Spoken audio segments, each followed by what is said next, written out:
In the soft embrace of the rainforest, where twilight falls not in sudden darkness but in gradual veils of green shadow, life takes its quiet rhythm beneath the sheltering canopy. Here, in the endless expanse of the Amazon, human beings have always found ways to dwell, to breathe, to adapt, and to exist in harmony with the layers of the forest. Unlike the stone cities of faraway lands or the brick walls of northern villages, the homes here are woven from leaves, branches, vines, and patience. They are not meant to stand forever. They are meant to belong to the cycle of growth and decay, rising and fading with the seasons. Much like the forest itself, in these shelters, one does not feel the separation of nature and home. The walls are porous, the roofs alive with insects and tiny birds that pass without ceremony.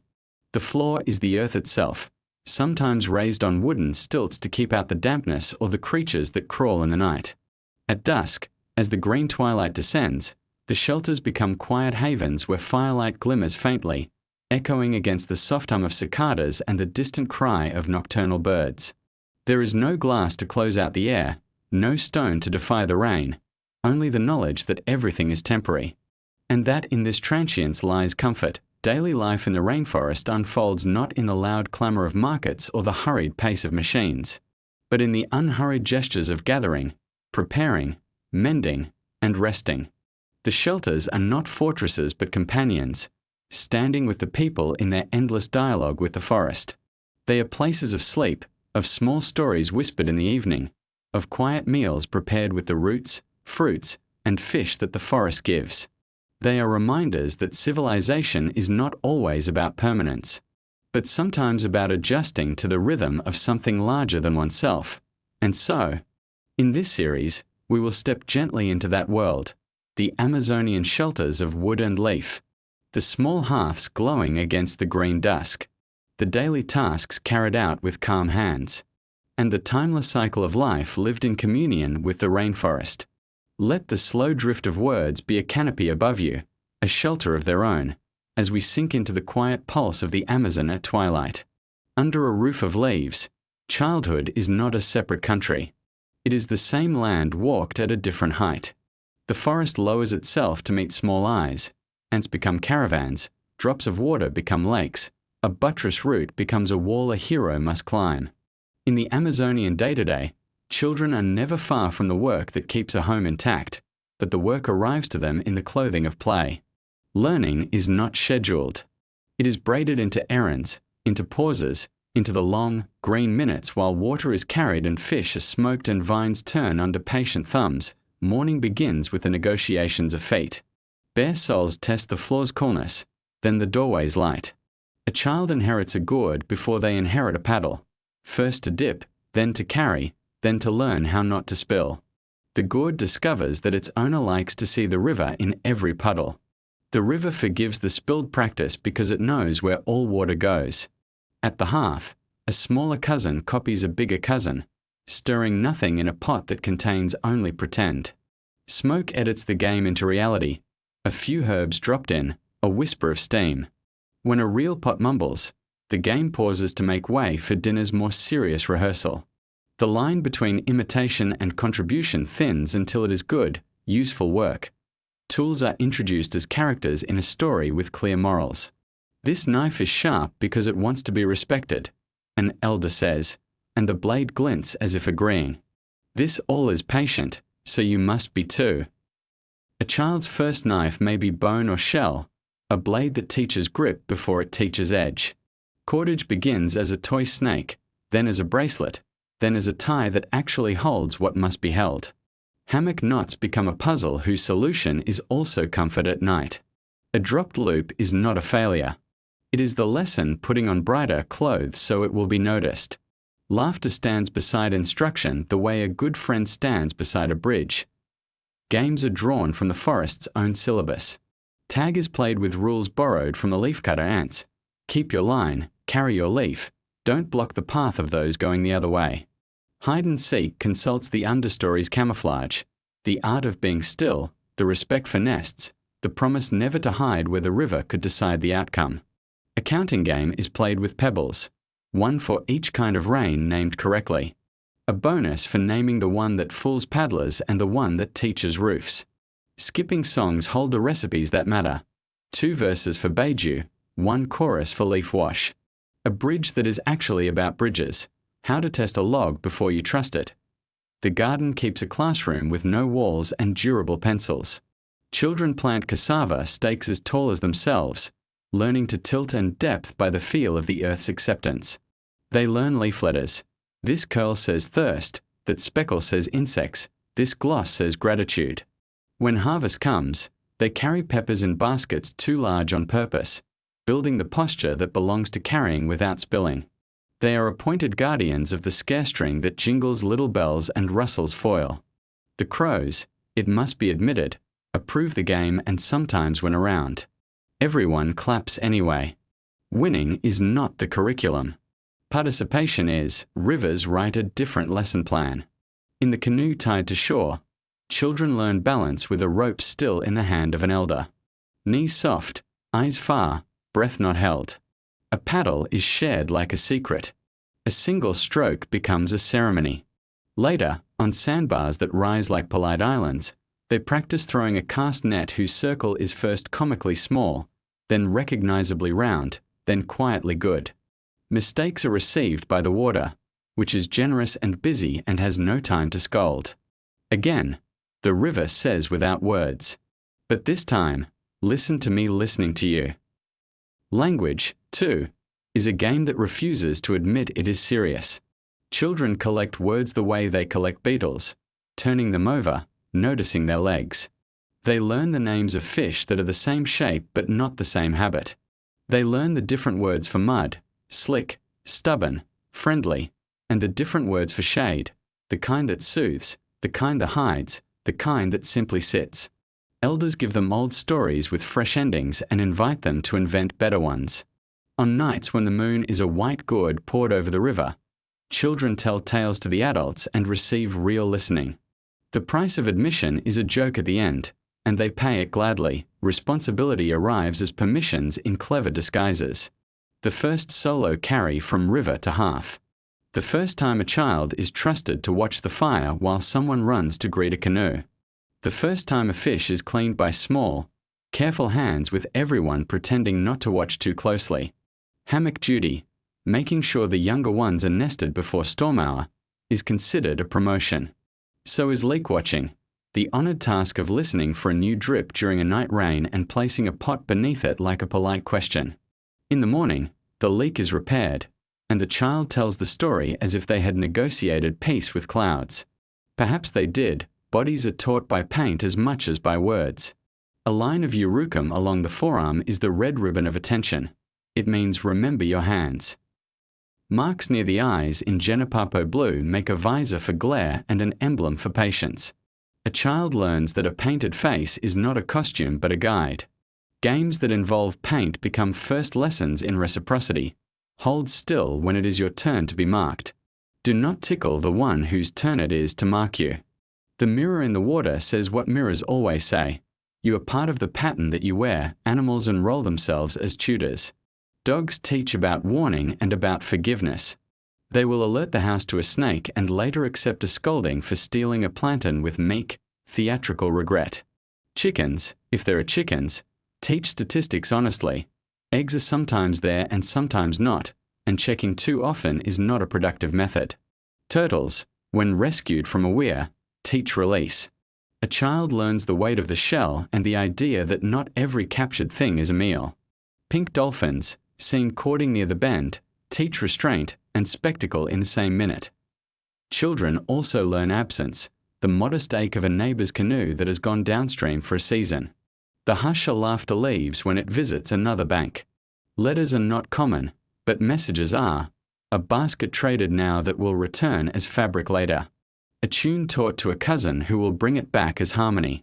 Patience becomes currency, and children grow rich. Formal tests are few and obvious. Can you name the reins without pointing? Can you tie the hammock knot and trust it with someone else's nap? Can you carry fire from one house to another in a clay bowl, traveling the path without spilling coals or catching leaves? Can you tell the story of the garden that used to be a garden but is now a forest again? And can you tell it without blaming either garden or forest? In these exams, Everyone wants you to pass, and almost everyone helps you do it. When mistakes rise, as they do like steam, the remedy is craft and company. A burnt beiju becomes crumbs for chickens and a second try for the cook. A poorly set net becomes a lesson in current. It is reset with 4 hands, and the river gets to be right again. A cut from a knife is washed, painted with leaf, and turned into theatre with a solemn bandage and a brave face. The scar becomes a small letter in the alphabet of competence. A dropped gourd is stitched with fibre and resin until it forgives the fall. The story improves in the telling each time, because improvement is the point. Evening gathers the schools without bells. Children return to the shelter knot by knot, muddy to the honest places and rinsed where they could be. A small chorus reports, the pepper plant that needed staking, the ant bridge that rerouted around a puddle, the fish that got away because its story was better this time. Hammocks swing into their pale rooms. Nets descend like sentences that end with calm periods. Someone hums the beiju song as they sleep. Someone else dreams of pushing a canoe that is also a classroom that is also a leaf. The forest listens to these dreams and approves the curriculum. It has been teaching these lessons for a very long time. A rainforest shelter is not a fortress. It is a polite boundary with many doors. Day-to-day life here is negotiated at small scales, between bowl and ant, dog and hammock, moth and lamp. The house learns to say yes and not now without raising its voice. Animals are neighbours with different schedules. Insects are citizens with persuasive habits. To live well beneath palm thatch is to practice diplomacy with many species at once. To draw lines that can be redrawn by rain and moonlight. To accept that the forest prefers conversation to fences. Dogs are the first ambassadors most mornings. They open their eyes before people do, check the air like librarians checking a reading room, and update the household on the news nobody asked for because asking is unnecessary. One soft woof means friend on the path. 2 quick ones mean canoe arriving. A growl swallowed before it is finished means snake considering an appearance. Dogs learn hammocks by scent and by invitation. They do not jump unless the invitation is made, and even then they rearrange themselves into perfect circles as if that were the oath they swore upon adoption. They understand the hearth's geography, where sparks sometimes leap, where bones sometimes land, and they treat both with a serious face. Chickens, if there are chickens, run a comedic bureaucracy. They audit the garden daily, filing brief reports with their feet. Their arithmetic is honest. 1 egg, 2 eggs, none, 4, by surprise. They prefer to sleep under the canoe when the rain rehearses itself after dark, and they know exactly which child can be talked into sharing a pepper scrap. A hawk shadows the clearing sometimes, drawing a sharp line under the lesson that safety is partly vigilance, partly architecture. The line of cord with bright scraps that flutters above the chicken's favorite thinking spots makes a difference. And the chickens pretend not to notice it while staying exactly below it. Cats, when present, belong equally to house and elsewhere. They walk the rafters as if trialing a new bridge design and are consulted when the conversation turns to geckos. The geckos are colleagues in the work of keeping insects in proportion. They write their punctuation along the beams at night, tiny commas and semicolons that read as click and hush. A gecko's bark is a toy version of thunder, disproportionate to its body and therefore satisfying. Children learn to listen for it while falling asleep and count it as a kind of weather. Insects are the most constant visitors. Ants move like moving thoughts, neat, intent, impressed neither by compliments nor by obstacles. Leafcutters in particular have excellent manners if given a lane they can trust. A string of ash on the ground is a sentence they prefer not to cross. A strategic leaf placed over a kitchen leg is a door they will consider closed if it remains closed every day. Sugar is a public office. It requires administration. A jar's lip is kept clean. A bowl sits on a moat of water that is changed with the same regularity as jokes. When a few ants do find a feast they were not invited to, the house responds with calm engineering. Move the feast, strengthen the moat, draw the ash line a palm wider. There is no war, only policy. Mosquitoes are courted and refused in equal measure. Nets descend not as a panic but as a bedtime custom, an etiquette of cloth and patience. Smoke lays its mild hand on the air near ankles. A paste of leaf, learned from elders and amended with a neighbor's trick, draws a cool line across the wrist and nape. The lesson is unchanging. Comfort grows from preparation, not complaint. Children love to become net monitors, checking corners, tucking edges, earning the ambassador salary of a whispered good work in the soft light. Spiders are architects who prefer night shifts. They redraw the doorway's grammar daily, making commas for mosquitoes and periods for flies. The house respects their craftsmanship while enforcing the treaty. No webs where faces want to pass, yes webs where winged appetites gather. When a new web is found in an unhelpful place, a leaf on a stick becomes a polite eviction notice, served with admiration. A small spider carried outside on a piece of bark looks perfectly at home in the palm. Being at home, it turns out, is portable. Snakes exist, mostly as rumors that occasionally become grammar. The rule is feet first, eyes next. A stick precedes a step into water. A paddle precedes a hand under the canoe. Dogs audition their warning voices, and humans provide the choreography. Allow space, hold still, give the creature the exit it will take if offered. Stories of bites are rare and recited without melodrama, followed by the doctrine. Boots where boots are kind, calm where calm is useful, medicine when medicine is faster than stories. The boundary between fright and respect is as thin as a vine and as strong. Birds turn the shelter into a listening post. Hummingbirds inspect bright threads hung to dry, decide they are not flowers, and revise their route with professional grace. Tanager debates in the tree near the landing become weather forecasts. Hawk silhouettes become a census of small mammals. The pink dolphins, when their courtship classroom opens in the bend, are treated like visiting professors. Everyone whispers, and conversations drift upriver until the lesson concludes. If a bird decides the rafters are a good place to build, the household adjudicates between admiration and practicality. Often the compromise is a small shelf fixed under the nest with a leaf mat to catch what must be caught. The bird appears to notice and then pretends it did not. Fish intrude on land exactly as often as land intrudes on water. A big one may thump the canoe at night, translating its itch into a percussion lesson. Turtles sometimes borrow the weir as a puzzle. They are lifted out and thanked for the riddle. The landing is a border station that recognizes passports made from scales and shells. Children stamp each one invisibly and wave them through. Termites are engineers whose calculations rarely include humans.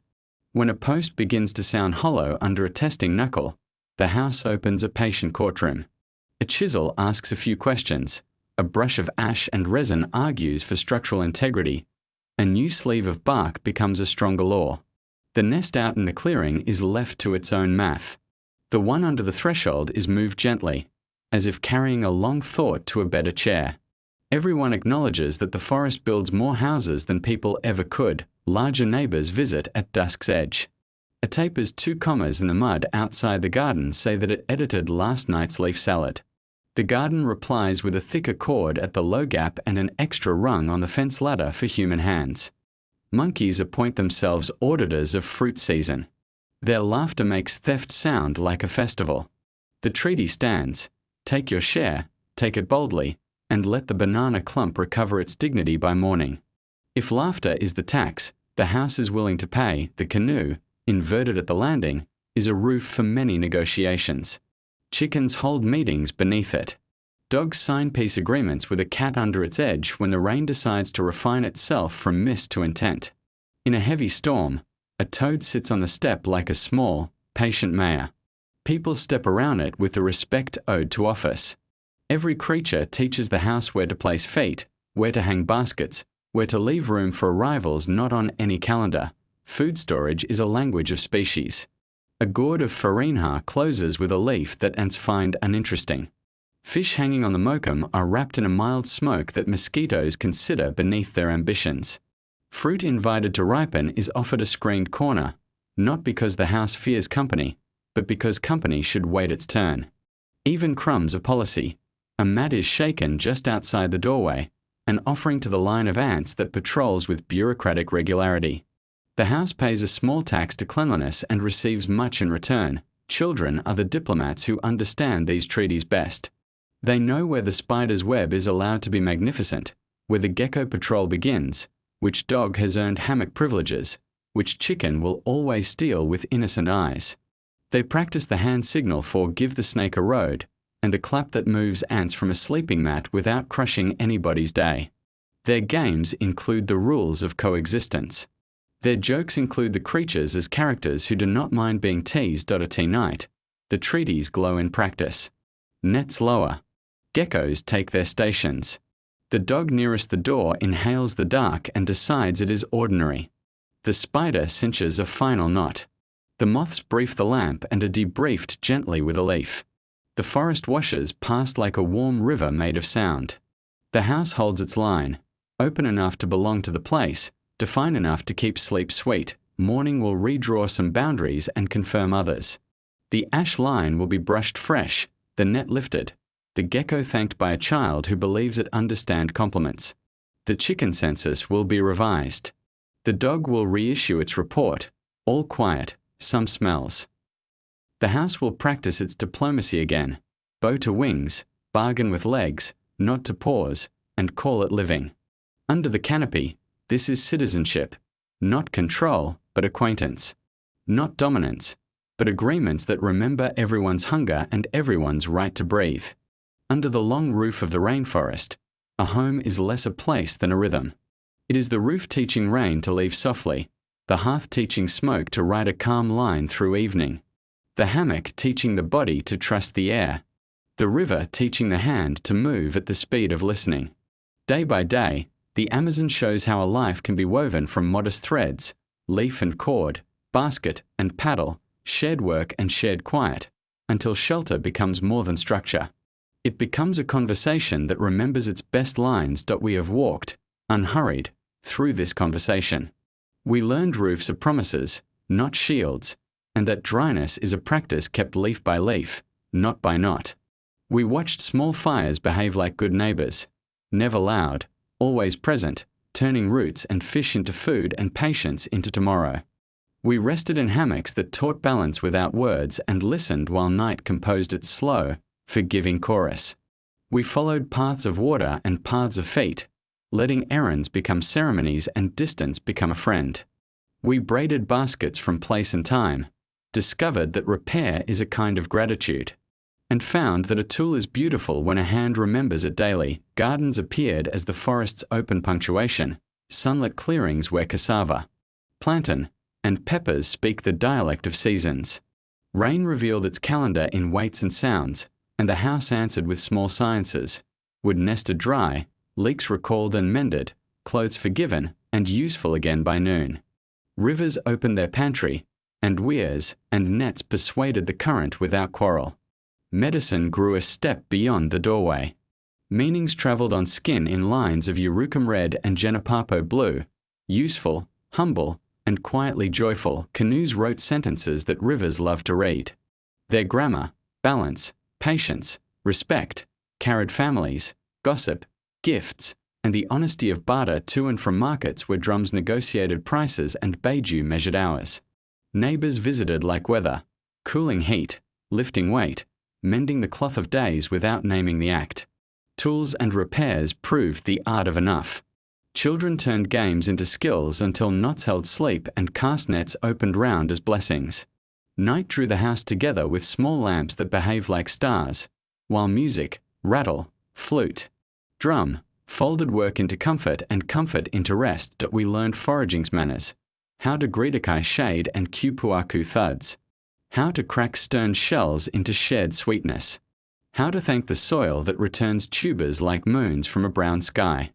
We studied treaties with insects and animals, ash lines and polite evictions, nets lowered as custom not panic, geckos as punctuation, dogs as early librarians of scent. Market days upriver balanced ledgers of water and people. Ceremonies of naming, joining, and farewell let ordinary gestures glow without spectacle. And in the shelter's quiet logistics, shelves, jars, hooks, the library of underfloor shade, we saw order as kindness, a river of objects with gentle eddies where the current rests. What, then, is the lesson of this green twilight? Perhaps that civilization does not need hard edges to endure. It can be leaf-soft and still exact. It can be slow and still efficient. It can be humble and still abundant.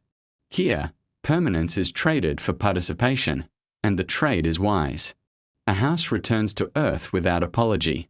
A garden returns to canopy without being called lost. A canoe becomes a bed for seedlings when it decides to stop being a boat. Nothing here ends rudely. Everything resumes in a new grammar of usefulness. The rainforest home is also a way of measuring attention. When roof seems improve after a night's polite leak. When a child hears the river's mood in the color of its skin. When a pot is moved half a hand's width to be correct. When a knot is retied before it remembers to fail. These are the clocks that matter. Time here is counted in listened to rains, in mended rims, in food that keeps and stories that travel, in visits that replace loneliness with the quiet relief of company. The result is neither spectacle nor poverty. It is sufficiency, shared. If the city looks back from the far bank and wonders what is missing, the answer is hurry, mostly. Also fences. Also the belief that newness is always improvement. And if the forest asks the house what it has learned from people, the answer might be ladders and songs to climb them by. Repairs made beautiful on purpose. Jars that keep plenty honest. Ceremonies that let beginnings and endings shake hands. Twilight returns every evening with the same soft certainty. In that green light, the house shows what it really is. A tidy choreography of hands and seasons. A ledger that balances because gratitude is entered daily. Hammocks open their pale rooms. Smoke draws its line through leaf ribs. A paddle dries by the doorway. Dogs complete their circles. Geckos take their posts. A drum turns mouth down to dream in wood. Beyond the threshold, the river writes a sentence you can hear without hearing. Inside, a family counts the first frogs as if they were stars asleep. Then, under this roof of patience, beside this hearth of ordinary magic, within these nets of custom and care, the Amazon will keep the night. The house will keep its promises. And in the morning, when birds bead the edges of the roof with bright syllables and embers admit their orange, the same gentle work will begin again, proving by repetition what the forest has always known, that a good life is a woven life, that a home is a rhythm you can hum, that the green twilight is not an ending but a pause between pages in a story that keeps you dry, fed, and together. The river keeps two ledgers, one for water and one for people. On certain mornings, their columns line up, and a village chooses to become a flotilla. Market day does not ring a bell or fly a flag. It begins with small preparations that are also small courtesies. Fish smoked to the color of dusk are tied in gentle bundles. Farinha settles in gourds with the confidence of dry snow. Peppers string themselves along a line like patient punctuation. A basket of kupuaku jam is tested for its lid's honesty. The boat's bottom is rubbed with a leaf that makes it shine like a wet sentence. No one hurries, because the river dislikes that word, but everything gets done because the river favors completion. Departure is an orchestra of soft clicks and low syllables. Ropes whisper loose. Paddles find their grips as if returning to an old conversation. Dogs issue a report from the landing and then concede the day to the canoes with the dignity of officials clocking out. Children seat themselves where balance and view are both satisfied. A last hand tightens the knot on the cargo. A last palm pats the hull the way you might pat a shoulder. The village steps onto the water without fanfare. And the water accepts the weight the way the earth accepts rain, as if it had been expecting this precise weight. Paddling upriver is work spoken in a friendly language. The current proposes. The blade disposes. Canoes tuck into the lee of roots and the shade of low banks, taking the river's quiet edges as seriously as its bright middle. Conversation travels in small parcels, a reminder of a sandbar that likes to move. A joke about a turtle who presides over a bend like a cautious mayor. A memory of a flood year when this same paddle carried this same wrist to a market held above this same water, but higher. Children are entrusted with brief, ceremonial turns. Their strokes bite too sharply at first, then learn to taste, and the canoes forgive the learning because canoes remember being taught themselves. The market reveals itself by smell before it shows its shape. Warm fruit, fish that have agreed to become lunch today, the crackle of new resin on a patched hull, The smoke that means Beiju will not be a rumor. Then color speaks. Cloth dyed with Genapapo blues and Urucum reds, bright beads that look like seeds given ideas, baskets that carry their own shadows like patterns. Finally, sound finishes the welcome. Drum like a slow heart, rattle like mild rain in a gourd, flutes that have borrowed 2 notes from kingfishers and 1 from wind in palm ribs. Boats nest along the bank like commas. People step ashore as if finishing one sentence and beginning another. Barter is the grammar here, exact and courteous. A coil of cordage meets a pot's promise of faster stews. A stack of smoked fish courts a roll of salt that remembers a scene no one here has seen. A child's neat bundle of small hooks, carved, barbed, shyly proud, disappears into the pocket of a cousin who pays in a story and a seedling for a tree that prefers the far bank soil. Hands weigh, eyes smile, heads tilt toward a wordless rate that neither cheats nor brags. Debt is recorded in objects that travel, your basket, my gourd, and in errands that are also visits, your roof next week, our where tomorrow dawn. Markets carry news the way leaves carry light. A trader from farther down river mentions storms rehearsing themselves beyond the bend where the sandflies always hold opinionated meetings.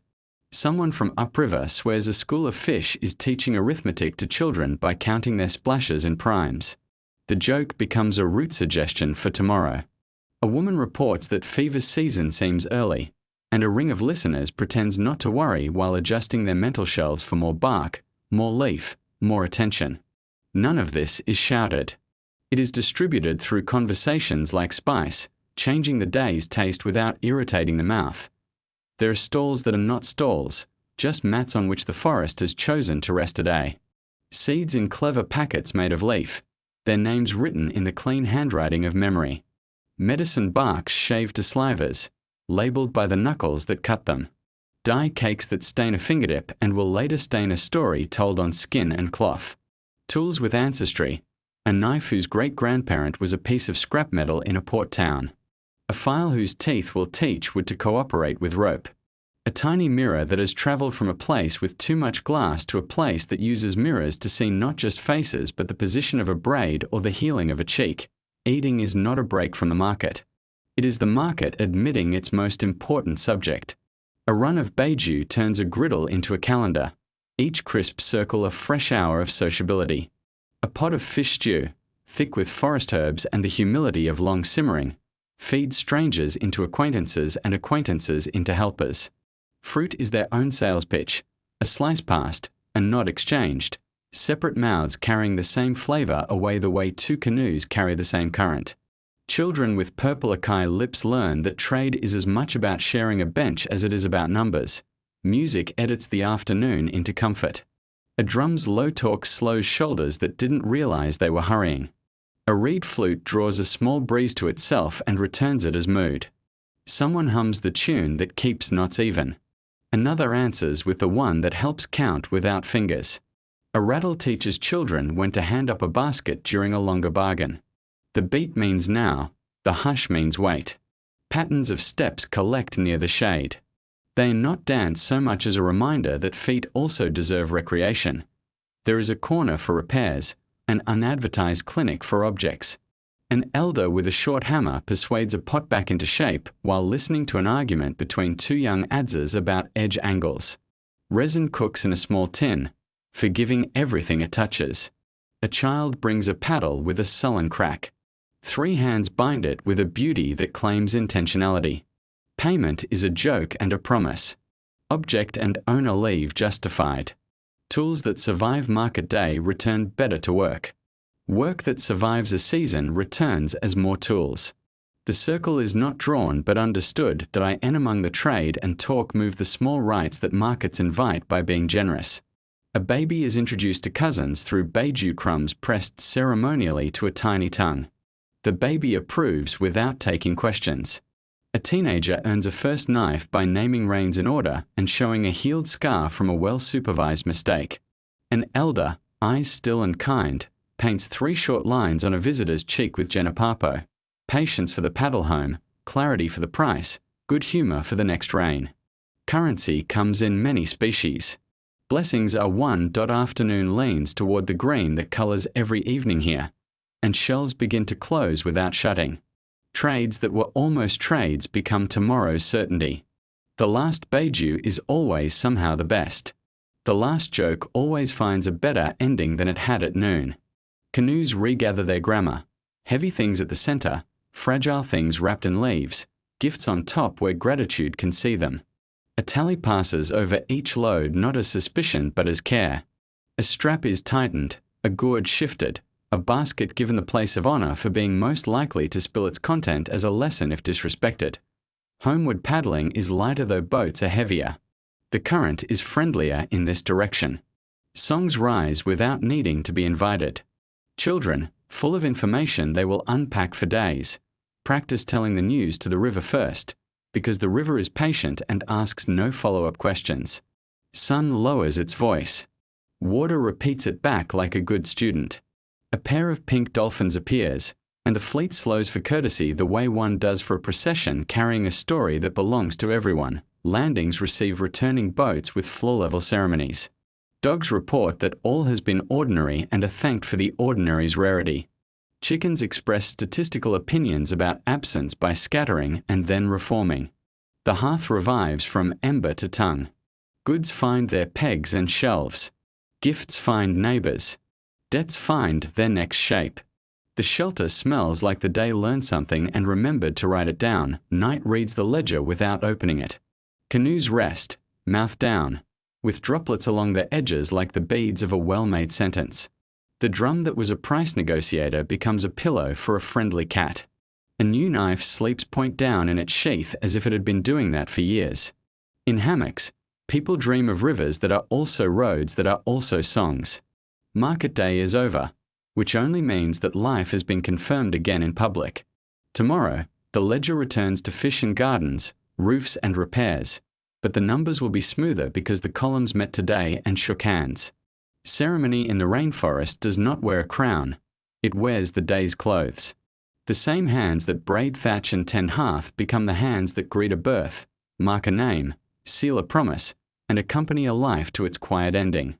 Under palm roofs, ritual is not an interruption but a concentration, a way of letting ordinary gestures glow a little brighter. The forest remains present at each moment, not as audience, but as elder.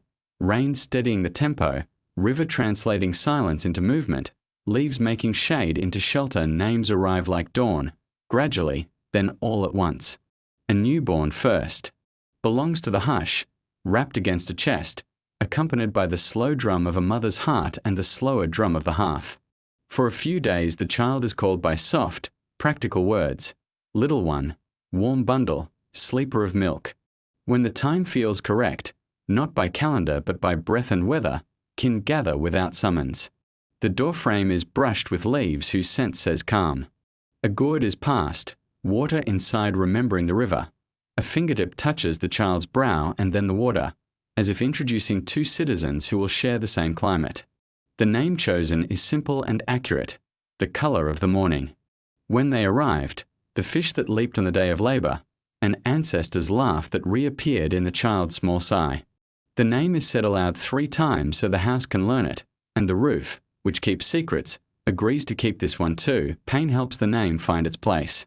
Urukum red draws a small sun at the child's temple. Genepapo blue writes a comma.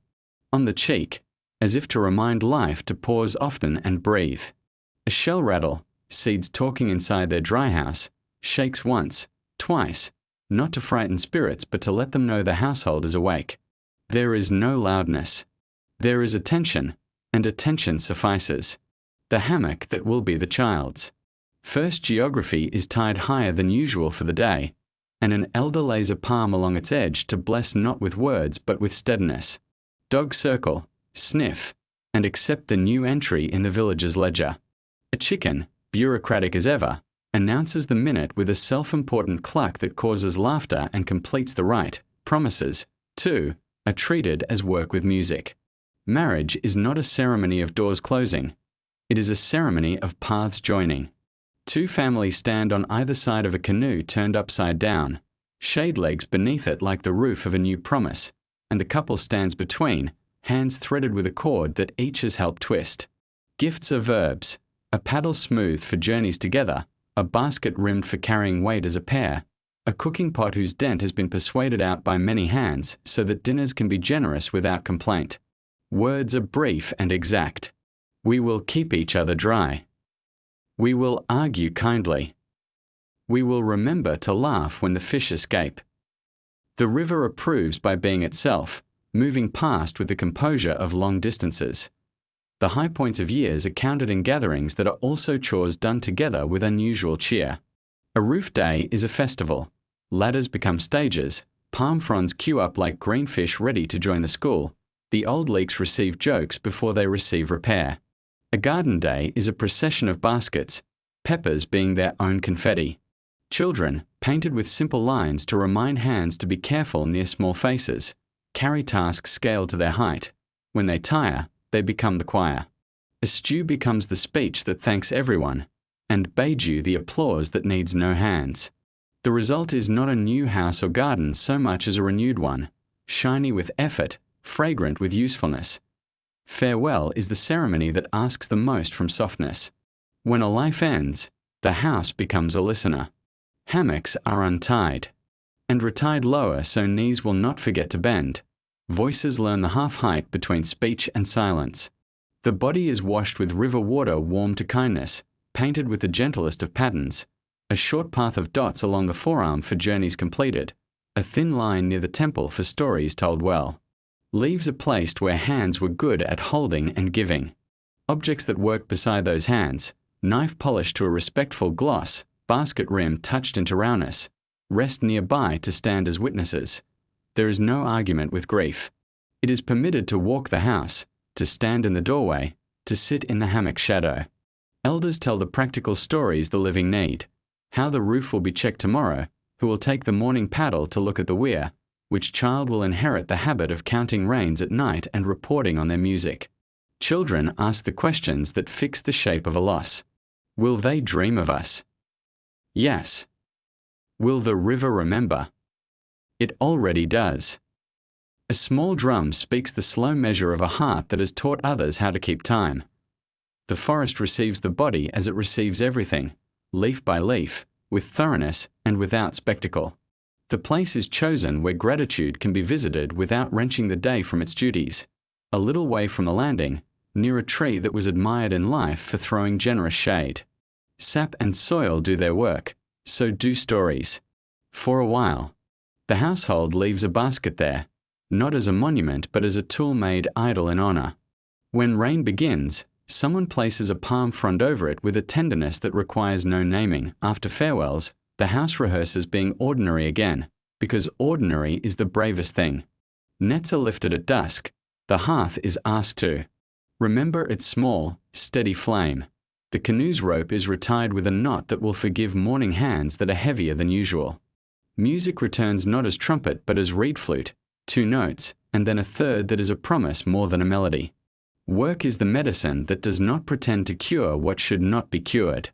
It helps time resume its correct shape. Memory becomes the village's quiet inheritance. A roof seam that never leaks is attributed to the person who used to reach it without complaint. A path between gardens is called by a name that sounds like a joke and is not. A child takes their first paddle alone to the fig tree and back and returns to applause too soft to be called applause. At market, when a price is almost a quarrel, someone recalls a phrase the gone one had for such moments, and the quarrel forgets itself. The dead teach the village how to be alive by continuing to edit its sentences from inside their stories. Some ceremonies are small enough to fit into the palm and important enough to carry for years. A naming leaf pressed in a basket's rim. A cord from a wedding hung near the doorway where weather can bless it. A smooth stone from a burial place. That sits on a mat during storms and learns the drum's rhythm.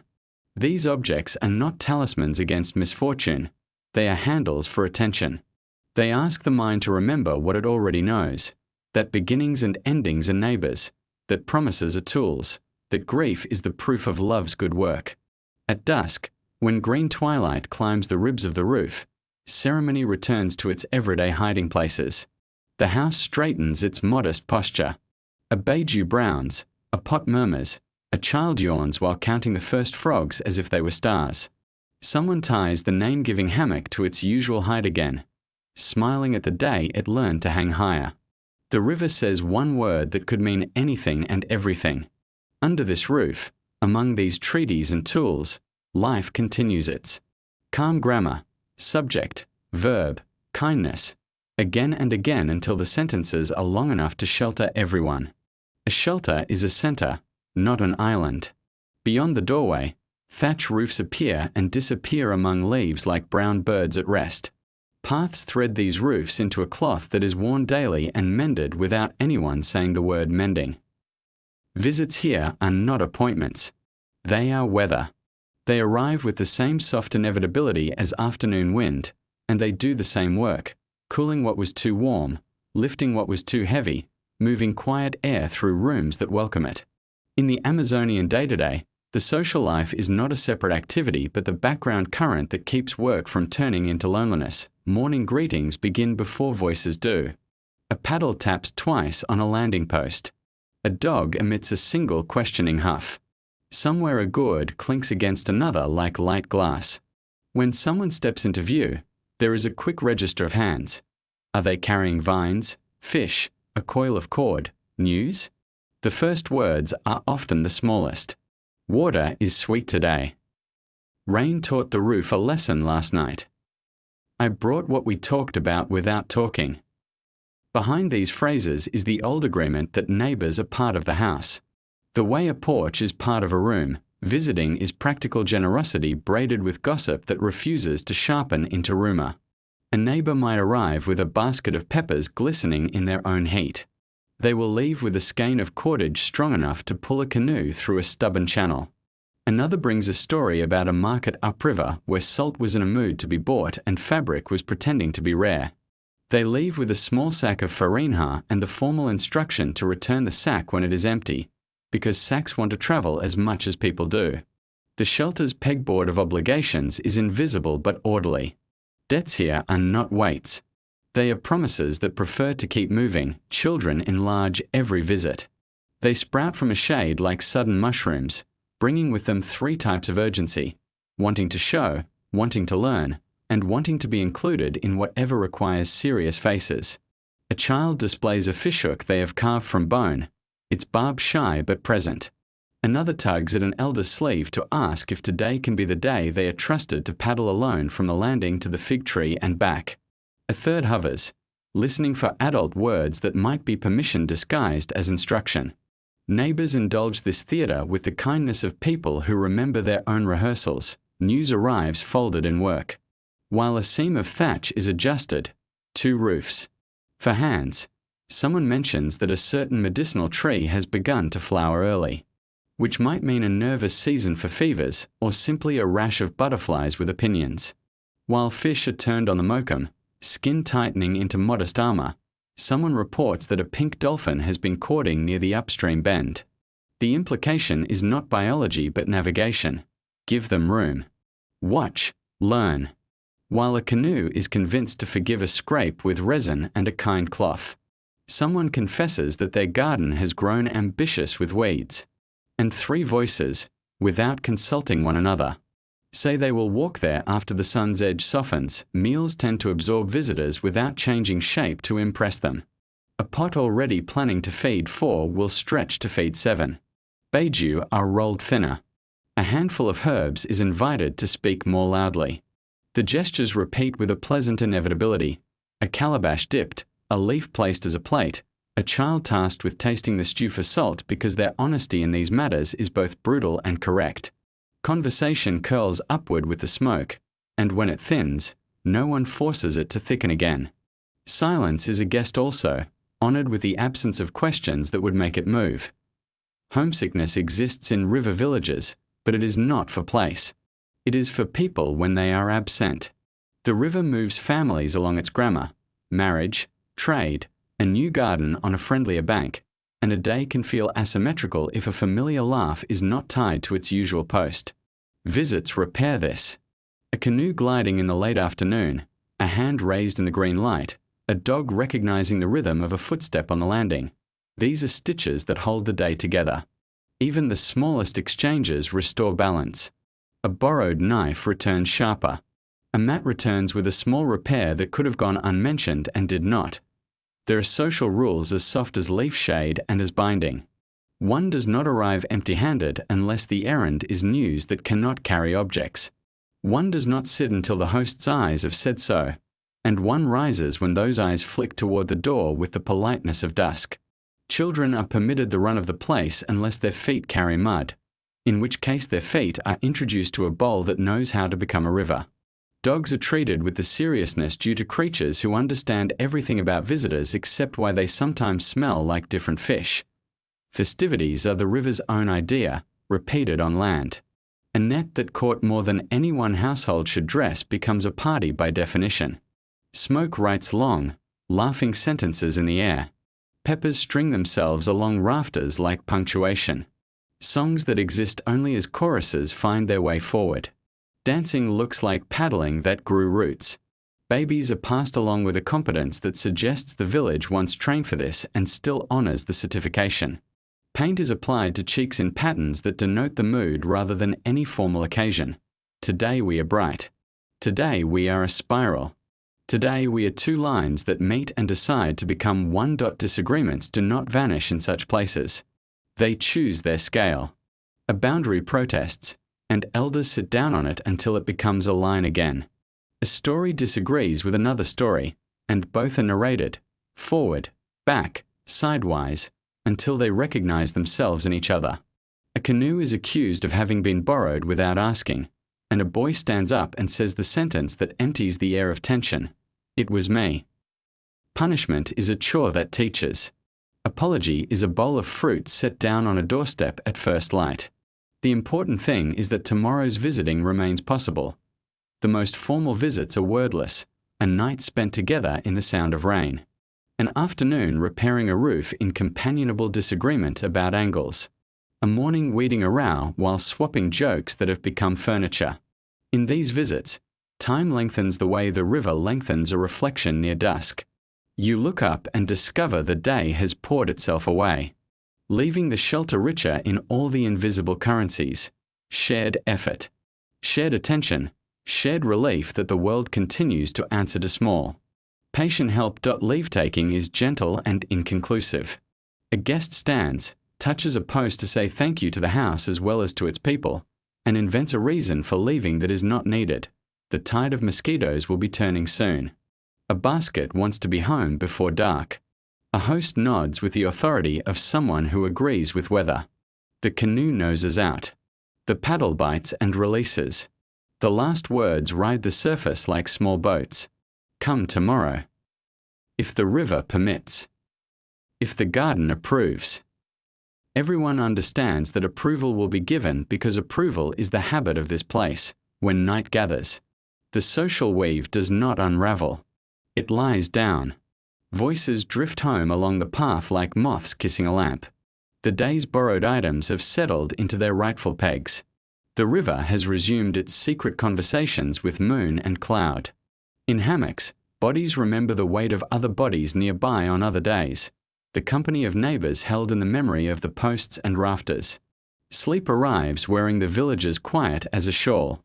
Morning will shake it out and put it back on, and the weave will continue, tight where it must be, loose where it should, strong because it is made from many gentle threads pulled in the same direction. The rainforest is generous in layers. Food hangs in the air like lanterns, hides in the soil like quiet treasure, floats on the river like patient letters addressed to whoever can read them. Day-to-day life inside leaf shade learns these layers the way a hand learns a tool, slowly, then surely, until the motion becomes part of breathing. Foraging is not a hunt here. It is an errand conducted with good manners. You go to the forest as you would to a neighbor's doorway, with a greeting, empty hands ready to carry. And the understanding that enough is a beautiful word. Morning in the fruit season begins with listening upward. Parrots rehearse their bright disagreements over acai clusters. Monkeys edit the canopy with small, decisive leaps. A heavy thud from somewhere unseen says a kupuaku has let go. Paths toward a likely tree are not straight. They are braided around roots, pauses, and glances. A basket sits easy against a back or hip. Someone carries a hooked pole for coaxing, another a short blade whose job is to be exact rather than strong. Children are scouts by official decree. Their eyes collect small truths, where a wasp has decided to own a branch, where a liana offers a safe handhold. Where a patch of ground smells faintly of fallen sweetness, under acai palms, shadows hold a purple cool. The harvest is an exercise in kindness to the tree and to tomorrow's hunger. Fruit is taken by the cluster, not by the mood. Hands test for ripeness with the same curiosity they use for river currents. A child learns the difference between berries that look ready and berries that are. The tongue becomes a teacher when the eye is still unreliable. The pole's hook is not a weapon. It is a long finger saying please. When the first cascade of berries patters into the tray, the air smells of dusk even though the sun is a coin in green pockets above. Kupuaku announces itself with those soft thuds that sound like a polite visitor knocking on a mat door. You follow your ears and find the fruit where the forest laid it, the rind dented with its fall, the pulp inside a fragrant geometry that promises both drink and jam and a little extra patience at the hearth. The rule is straightforward. If ants claim it first, they may keep it. There will be more. If not, the fruit is lifted as if it were a sleepy cat, kept level, carried against the belly for the path home. Jokes attend this procession. Another thunder from the ground, someone says. The sky is practicing its generosity. Not all sweetness wears bright colors. Brazil nuts live in armored globes that seem to deny the idea of sharing until one learns their secret. A crack persuaded with measured force, then another, then a twist, and the inside opens like a smile. The shells themselves have users, dishes, scoops, small lamps that throw constellation shadows when held with a heated nail. The nuts return to the shelter in careful sacks that smell faintly of the tree's stern humor. Later, by lamplight, fingers work them free, and the pile grows like a quiet hill of future meals. Root harvest is the forest's version of archaeology. Manioc tubers sleep in the earth with their faces turned away until called by a tug at the stem. The pull is steady, never abrupt, agreements, not demands. Soil loosens like a sigh. Tubers emerge like pale moons in a brown sky. Children learn to read the ground for where to step and where to leave undisturbed. The dug places are thanked, ash and leaf returned in a soft blanket, new cuttings planted on the slant as if tucking in children for a long, nourishing nap. Sweet potatoes offer themselves where vines have embroidered the earth. They lift with a shiver and show their sunset hearts when cut. There are leaves, too, that the day reaches for without needing to plan. A hand rubs one and the air brightens with lemon. Another shines with wax and is invited to be a plate. Another, bitter as good advice, will become medicine when the kettle remembers to boil. Pepper leaves ask to be handled with respect and then reward the mouth with a heat that clarifies thought. The small harvest of greens happens by eye and by mood. A pinch here, a handful there.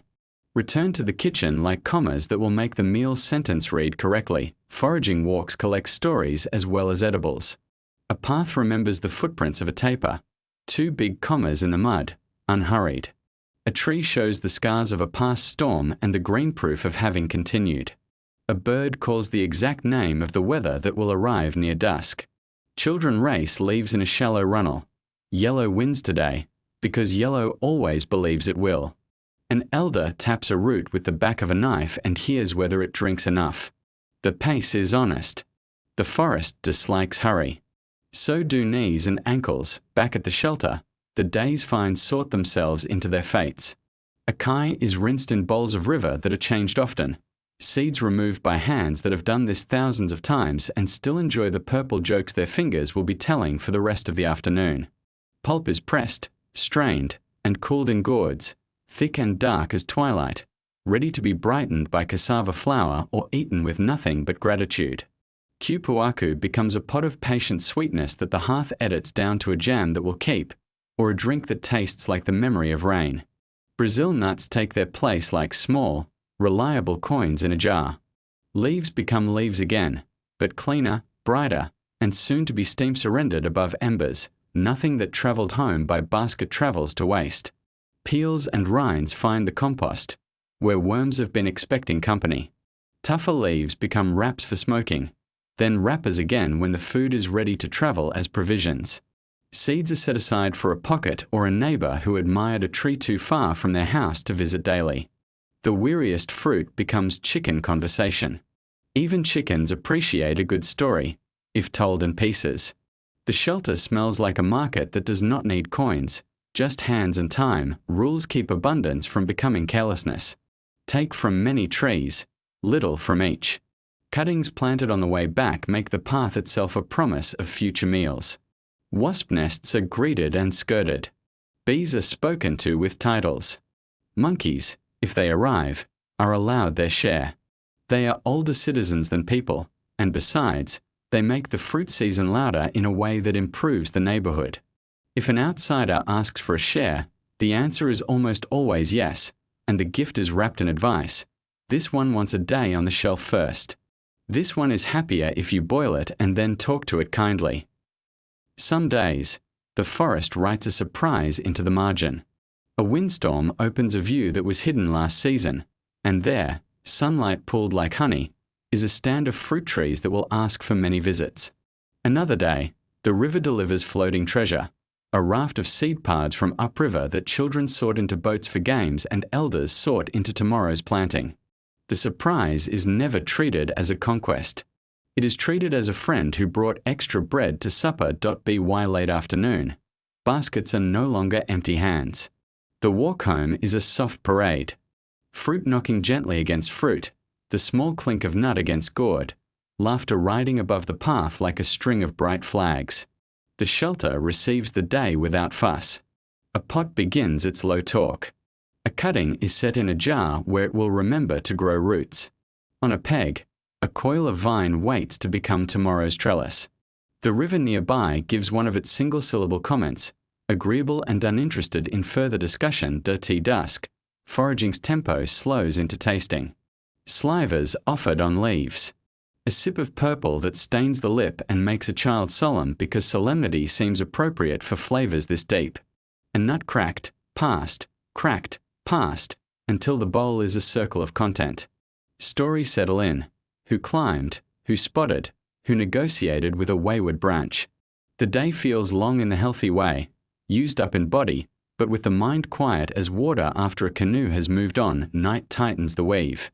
Fruits that need keeping are tucked under net or behind the friendly smoke of the hearth. A bucket of pulp sighs in the cool under space, eager to become breakfast. Seeds doze in envelopes made from leaves. The forest hums its agreement beyond the doorway. Under the hammocks, a basket sketched with moonlight looks like a smile.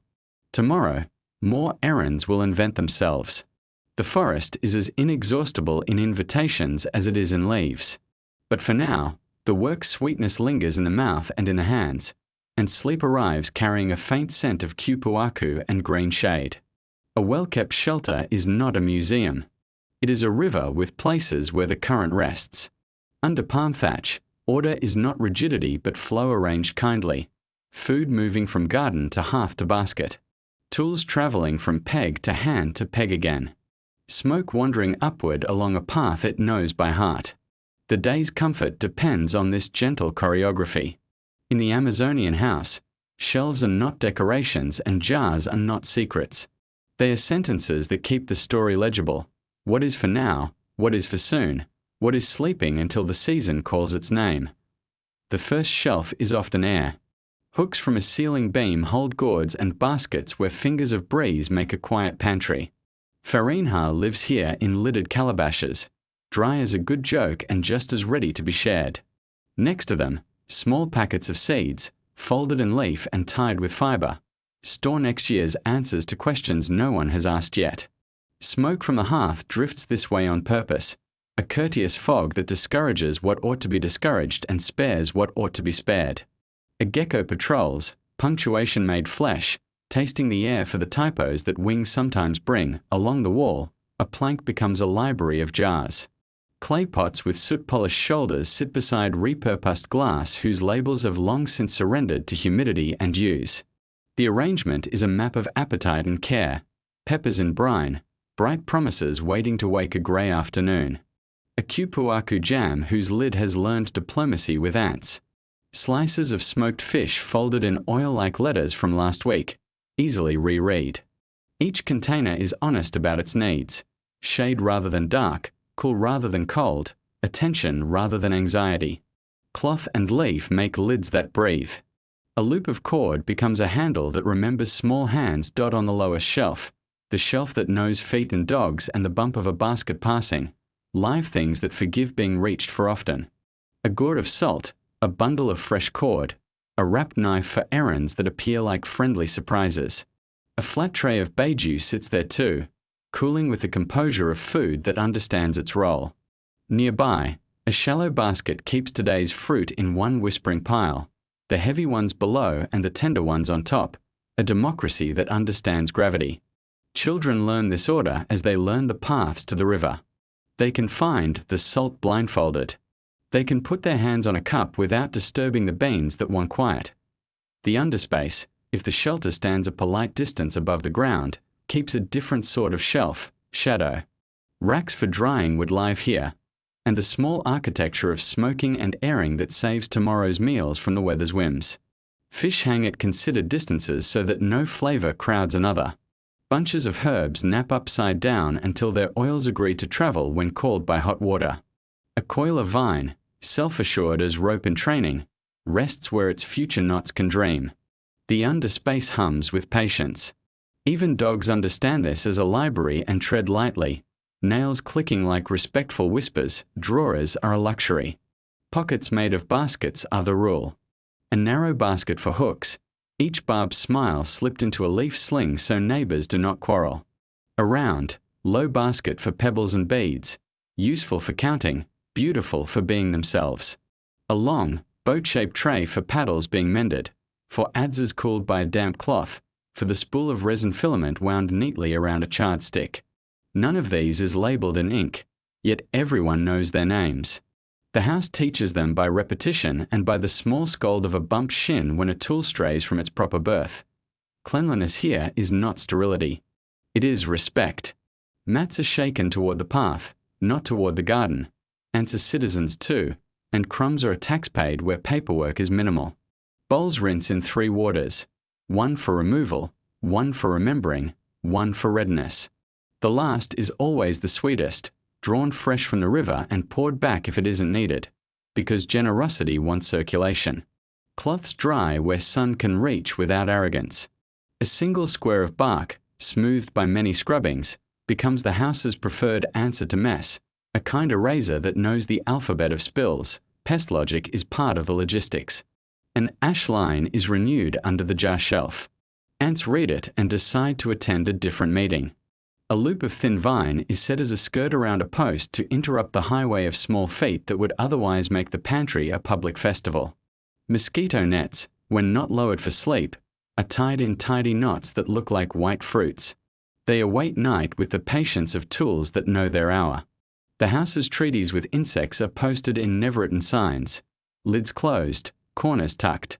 Sweetness offered on purpose to the far edge of the yard so that the near edge can nap. Rotation is a gentle arithmetic. What is newest goes to the back. What is older moves forward to become today. A gourd of farinha that has travelled half its depth is replaced on the left while its sibling is set right.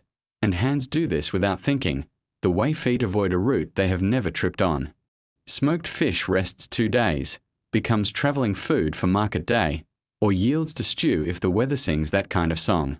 Peppers migrate from string to jar when they have told all their colour. Jam takes the jar's place on the highest shelf once the rain thickens into its serious voice. Inventories here are spoken, not written, and they sound like gossip. Salt? Enough to be generous. Oil? 2 hands high in the glass with the blue lip. Hooks? Plenty for the bold fish, not enough to tempt foolishness. Resin? Cooking on the hearth's kind edge. Children listen and learn to measure with palms, to gauge with knuckles, to recall with nose and tongue. A household that inventories aloud becomes a school without intending to. The sentences stick to rafters like smoke and fall later as useful memory. Seasonal shelves exist in air more than in wood. In the fruit months, the high hooks carry extra baskets that smell like acai and travel like lanterns between shelters. In the long rain weeks, the drying rack pushes its elbows out and the fish shelf doubles its grammar. When the river shrinks into channels, a corner of the wall becomes rope country, lines drying, lines waiting, lines in rehearsal for tomorrow. These expansions and contractions happen without complaint. The house breathes with the forest, ribs widening and settling. A corner is kept for repair and for the half-finished. It is not a shameful corner. It is a promise corner. A cracked gourd awaiting stitches. A paddle grip awaiting a new skin of cordage. A basket with a tired rim that will be refreshed when hands and conversation line up in the afternoon. Nothing waits long enough to become gossip. The corner empties and refills like a tide in miniature. Satisfaction shows itself not as a spotless room, but as a room where objects are in the right stage of becoming useful again. Light is part of storage. Morning slants across the jar shelf, checking lids with its narrow fingers. Noon pulls under the hanging gourds, finding the one that sweats and needs a cooler hook. Evening gives the underspace its kindest hour, when the day's heat has left but the night's damp has not yet come to ask questions. Lamps add their own editorial marks, star-prick holes punched in a gourd shade show where the shelf edges lie. Embers underline what is most important: water, salt, a pot, a ladle, the small knife that behaves more like a sentence than an exclamation. Neighbors read a house the way a boatman reads a bank. They step in and understand the shelves at a glance, where to place a gift without interrupting anything, which jar to open to taste whether the peppers are bragging, which hook can safely hold another basket for an hour. Hospitality is efficiency practiced kindly. A visitor who needs a needle will be walking toward the peg before asking. A cousin returning a borrowed pot will set it where it fits the story, not just the space. The logistics are communal grammar, agreed upon, rarely argued, gently enforced by habit and humor. Storms test the system and prove it. When rain becomes handwriting you can hear from the river. Lids are pressed twice, jars tucked behind a mat that can spare its dry. Baskets lifted the thickness of a finger to clear the chance of a puddle's ambition. The house shrinks to its essentials. Food close, tools closer, fire closest of all. Afterward, shelves air themselves, jars feel again for cool, hooks flex with the weight they kept. Nothing heroic is required, because the logistics were already a quiet hero in ordinary weather. By night, the order becomes beauty almost by accident. Moonlight glances off the rounded shoulders of jars and makes them look like river stones placed on a ledge by a patient water. Hanging gourds turn slowly in the draft, each with its own soft geography of spots and stitches. The underspace hums like a cello, low, steady, the sound of stored days. A child, thirsty, pads to the shelf and paws without clatter. A dog lifts its head and lowers it, trusting the path between jar and cup. The house, pleased to be understood, returns to listening. Morning reopens the ledger. A new line of ash, a fresh knot on a loop, a gourd moved from left to right because its time has come. A basket is emptied and hung. Another is filled and placed where a hand that has not yet woken will reach for it correctly. The logistics begin again, not as a burden but as a kindness that repeats itself. Under the green roof, in the calm grammar of shelves and jars, living remains possible without hurry, and therefore sweet. Under the green roofs of the rainforest, a tool is not a luxury or a fetish. It is a sentence finished with one clean word. Each is made to speak clearly and then to fall silent when the work is done. In the Amazonian day-to-day, tools gather in corners like agreeable relatives, knives that keep the kitchen polite, adzes that remind wood to become boats, bone awls that part weaves without quarrel, small chisels that teach a stubborn not to confess. None stands on ceremony. All wear the same patina, smoke, oil from patient hands, the soft gloss that arrives when usefulness goes unbroken for years. A morning of repair begins like a ceremony that forgot it was one. The mat is swept, palms, not brooms, doing the short rhythm that lifts dust without making it angry. The knife stone is set on a folded cloth that knows when not to slip. A tin of resin sits near the hearth, already persuaded by warmth to become talkative.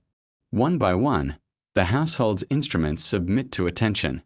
The big knife introduces itself first, edge knotted along the stone in long, considerate strokes. The music is intimate. It sounds like rain in miniature. Sparks rarely appear. They are not the point. The aim is a line that will part a cassava skin as if it were telling it a secret. Wooden handles confess their tiredness through small, dignified complaints. A paddle grip has become too slick where river and sweat have held their meetings. A handful of sand and a kind scrubbing return it to honesty. A basket's rim chafes a palm. A thin wrapping of new fibre invites it to remember softness. The adz's haft has developed a shy crack. It is bound with a lattice of cord that adds beauty as it adds strength, the way mending always does when done in daylight with friends watching and commenting in helpful jokes. A peg beside the doorway holds things between sessions, the way a friend holds a thought when you cannot finish it right now. Metal is both guest and citizen here. A file, teeth bright like fish, comes from far away but speaks fluent usefulness. It shaves down a spear point that has argued with a stone too recently. A small hammer, rough and loyal, sets a nail that was salvaged from a crate that used to carry salt. The nail holds a hinge on a box that contains hooks made by a cousin upriver who wishes his cleverness to travel. None of these things is new, but each of them is newer than a story that still works, and that is good enough. Cordage is a tool, and so is the habit of making it. Strands twist under thumbs that learned this turning as children while waiting for stew to thicken. Rope is born from 2 mothers of grass and 1 father of patience. It joins tool to tool and tool to task, keeps the canoe friendly with its post, asks a roof beam to be fair to a ridge pole, persuades a rack to travel upright on a shoulder. When cord grows fuzzy and begins to forget how to be itself, it is thanked and demoted to a gentler life, tying herbs into small brooms that flick embers into compliance, or suspending gourds in those airy underspaces where coolness likes to linger. The shelter itself is the largest tool of all, and repairs to it are a rehearsal of gratitude. A post is tested at the shoulder, thumb pressed, ear listening for the kind creak that has not yet learned to be a complaint. Lashings at joints are turned a finger's width tighter, as if buttoning a shirt that has shrugged in the night. The floor, if there is a floor, receives new wedges where it has decided to walk. The roof is corded with a ladder and a basket of palm. Old fronds are invited to retire. New ones, glossy and smelling of green thunder, are laid where water likes to wander. Children hand up the leaves and are paid in seriousness. Hold this, now. That's it. You are the edge keeper. Fire runs its own workshop. Hooks are heated and taught to accept a better curve. Resin is coaxed to a shine and brushed along a seam where canoe and season have been in disagreement. A tin cup with a displaced lip is pressed back into civility across the thick shoulder of a post. A length of reed is straightened by a slow toast of heat, the way a story is straightened by telling it to a friend who loves you. Smoke makes each act visible, and the roof writes the record in soot that no one will read but everyone remembers. Inventory is a story told aloud at least once a month, usually after a good rain when the world feels newly washed. Hooks. Enough to fish honestly, not enough to make the river suspicious. Nails. A handful, each with its own biography. Needles. Yes. One with a curved back for thatch stitches, one with an eye that forgives fibre fuzz. Cord. Always growing, always being spent. Resin. Cooking on the edge of the hearth, as it should be. The point is not accumulation but readiness. Tools here are verbs, not trophies. They request exercise, not display. Children apprentice themselves through a kind of osmosis. A boy spends an hour beside an elder sharpening a knife. Then later you find him explaining to a younger cousin that almost all sharpening is listening. To feel the bird jump from one side to the other. To notice when the blade stops changing and begins boasting. A girl sits in the lap of repair like a cat in a window, and when the thatch basket tips and spills its fronds, she puts them back in order with a competency that no one taught her on purpose. The village keeps these schools open all day. The tests are soup that doesn't burn, boats that don't leak, roofs that lead water where it likes to go. Trade brings tools with new accents. A metal pot arrives in exchange for 2 baskets and a promise of help at planting time.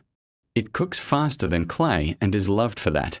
A flashlight appears at a festival like a visiting comet. It becomes a star that is saved for snake hunts and night fishing and finding the one bee that dared to roll under the sleeping mat. Batteries are counted like eggs. When the light fails, people remember that the moon is older and the embers are faithful, and the flashlight is stored until generosity comes downriver again. No tool rules all seasons. Mistakes happen, and they become instructors with good manners. A cord breaks under load. The load is caught, the cord is scolded, the knot that provoked it is sent to the corner and replaced by a better one. A blade chips because someone hurried where the wood was telling them to rest. The silence afterward writes the lesson on 4 faces at once. A patch lifts from a hull and is pressed back with double resin and a whispered assurance that this time everyone will be more thoughtful. Nothing is wasted, not even embarrassment. It becomes the sand that keeps a grip sure on a wet handle. There is beauty in these tools, but it is the beauty of hands. Strokes of wear are the decoration. Gloss where a thumb rides a handle is the inlay. A serifed notch cut long ago to keep a cord from slipping becomes a signature. Baskets lean into one another like elders exchanging news. The awl's polished bone shines where 1,000 grips narrowed it into eloquence. Even the knife stone has a geography now, hollowed into the shape of years.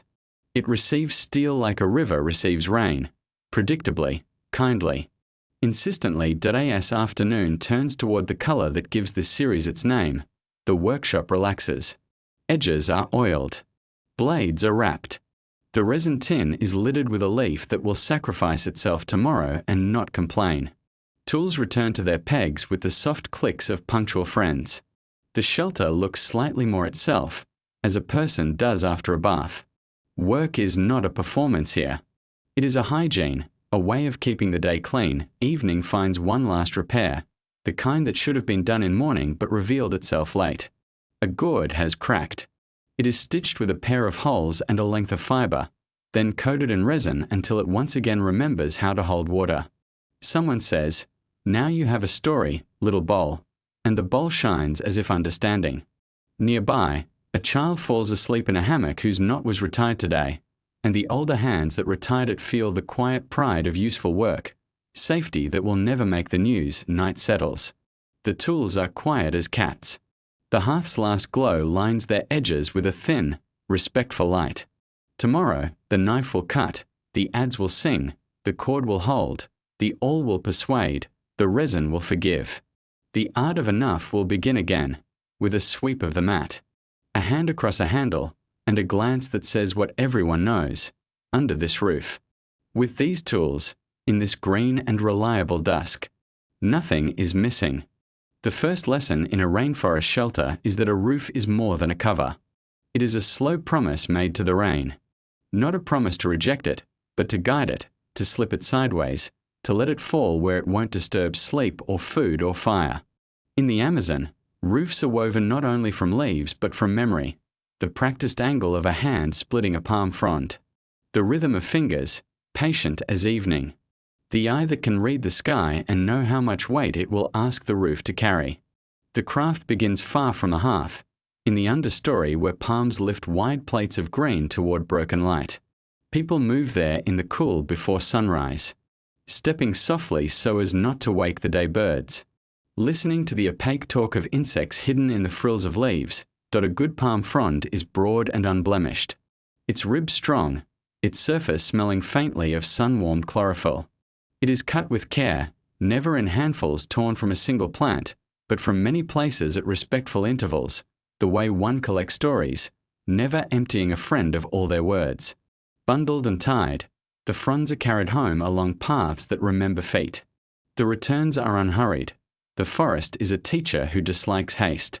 And when the shelter is reached, a frame of straight poles and crossed beams, already shadowed by the earlier efforts of other hands, the weaving begins. There is a soft logic to the thatch. Each frond is folded and pinned by itself, sometimes stitched along its spine, sometimes clasped with a clever twist of vine. Rows overlap like fish scales, guiding water downward. The angle of the roof matters. Too shallow and the rain lingers, too steep and the wind plucks at it with mischievous fingers. Under the roof a space takes breath. The scent of green resin mingles with the faint sweet smoke of a hearth that has just been coaxed alive. The fire is small, because smoke is a guest that must be invited gently. Its purpose is less to heat the grate, humid air than to dry the thatch from beneath. To ask the roof to seal itself like a memory pressed into the page of a book. Children often help in the way that children help everywhere, by wanting to be near. They hand up small things, they hold the coil of vine, they ask earnest questions whose answers become family knowledge. An elder shows a child how to judge a frond by sound, how a crisp leaf speaks of too much sun, how a supple leaf promises to last. Another explains that a roof is not only for rain, but for fruit that sometimes falls with a thud and a splash of pulp, and for the slow drift of insects that come like a season. The roof keeps safe not only the sleepers, but the stories told just before sleep. And the tools that will be needed tomorrow when the tasks begin again, stilts lift some shelters above the damp. A practical grace that creates shadowed underspaces. In those latticed cools, baskets hang, fish are smoked, tools lean in the company of their usefulness. Dogs and cats doze in crescent shapes, wary of the occasional snake, comforted by the predictability of human footsteps overhead. In heavy weather, when rain arrives in synchronized curtains, the roof lowers the world to a hush. Water threads past the edges, beads along the leaf ribs, collects in jars placed to drink from the sky. Here, nothing wastes its purpose. Even the sound of rain has work to do, lulling the wakeful soul and teaching patience to everyone who listens. The day-to-day rituals gravitate beneath this cover. In the late afternoon, cassava grates into soft white snow, and fish is cleaned with deliberate, economical strokes that leave the flesh neat and the bones articulate. A pot murmurs. A gourd is dipped. Fires are shielded from sudden gusts with a hand or a plank. Smoke braids upward through roof gaps designed not as imperfections but as breathing. When night tilts in, a green twilight deepening into a warm black, lamps or embers give the shelter a center. And the roof receives the glow as a blessing, turning it soft and indirect. The way the canopy above turns noon into everlasting evening. A roof changes the shape of a conversation. People speak lower and slower, words settling near the mouth of the fire like patient birds. Tools are mended by lamplight, cords retwisted, baskets re-rimmed. One person checks the lashings where the ridge pole meets the uprights, thumbs the knots and feels for slack. Someone else tucks new fronds into a tired place, adding a thin shingle of renewal. Maintenance happens almost unconsciously, as if the roof were a living companion, a friend that stays faithful when kept in mind. There is humility in this continuous tending, the kind that belongs to gardeners, boatmakers, and all who build with materials that once were alive in the season of plenty. When fruits come heavy and the river runs high with pale silt, a roof is the quiet accountant of abundance. Extra fronds are stored. A second layer may be added where the rain likes to sit. Young trees nearby are spared for future frames. It is in this foresight that the shelter becomes more than a dwelling. It becomes a timeline that holds the past of its building and the future of its repair. The people under it belong to that timeline too. Babies learn the sound of rain before the sound of streets. Elders read weather with their fingertips on leaf edges. Sometimes, at night, guests arrive. Moths the size of small birds, geckos with moon-bright eyes, the brisk feet of a spider who knows the corners. The roof makes space for this. It is not a cage, but a consent. The forest will come in. The forest should come in. Between the woven leaves and the woven lives, a truce is kept. In the morning, dew pearls along the roof's underside, and the first smoke of breakfast dries it away. This daily handshake between water and fire. A palm roof ages visibly. Fronds darken, edges feather. The lines between layers become a history of storms endured and afternoons of gentle heat. Eventually the balance tilts and the roof returns to the earth, not as failure but as completion. New leaves replace the old, and the shelter is born again from the green grammar of the place. The cycle is gentle. The cycle is correct.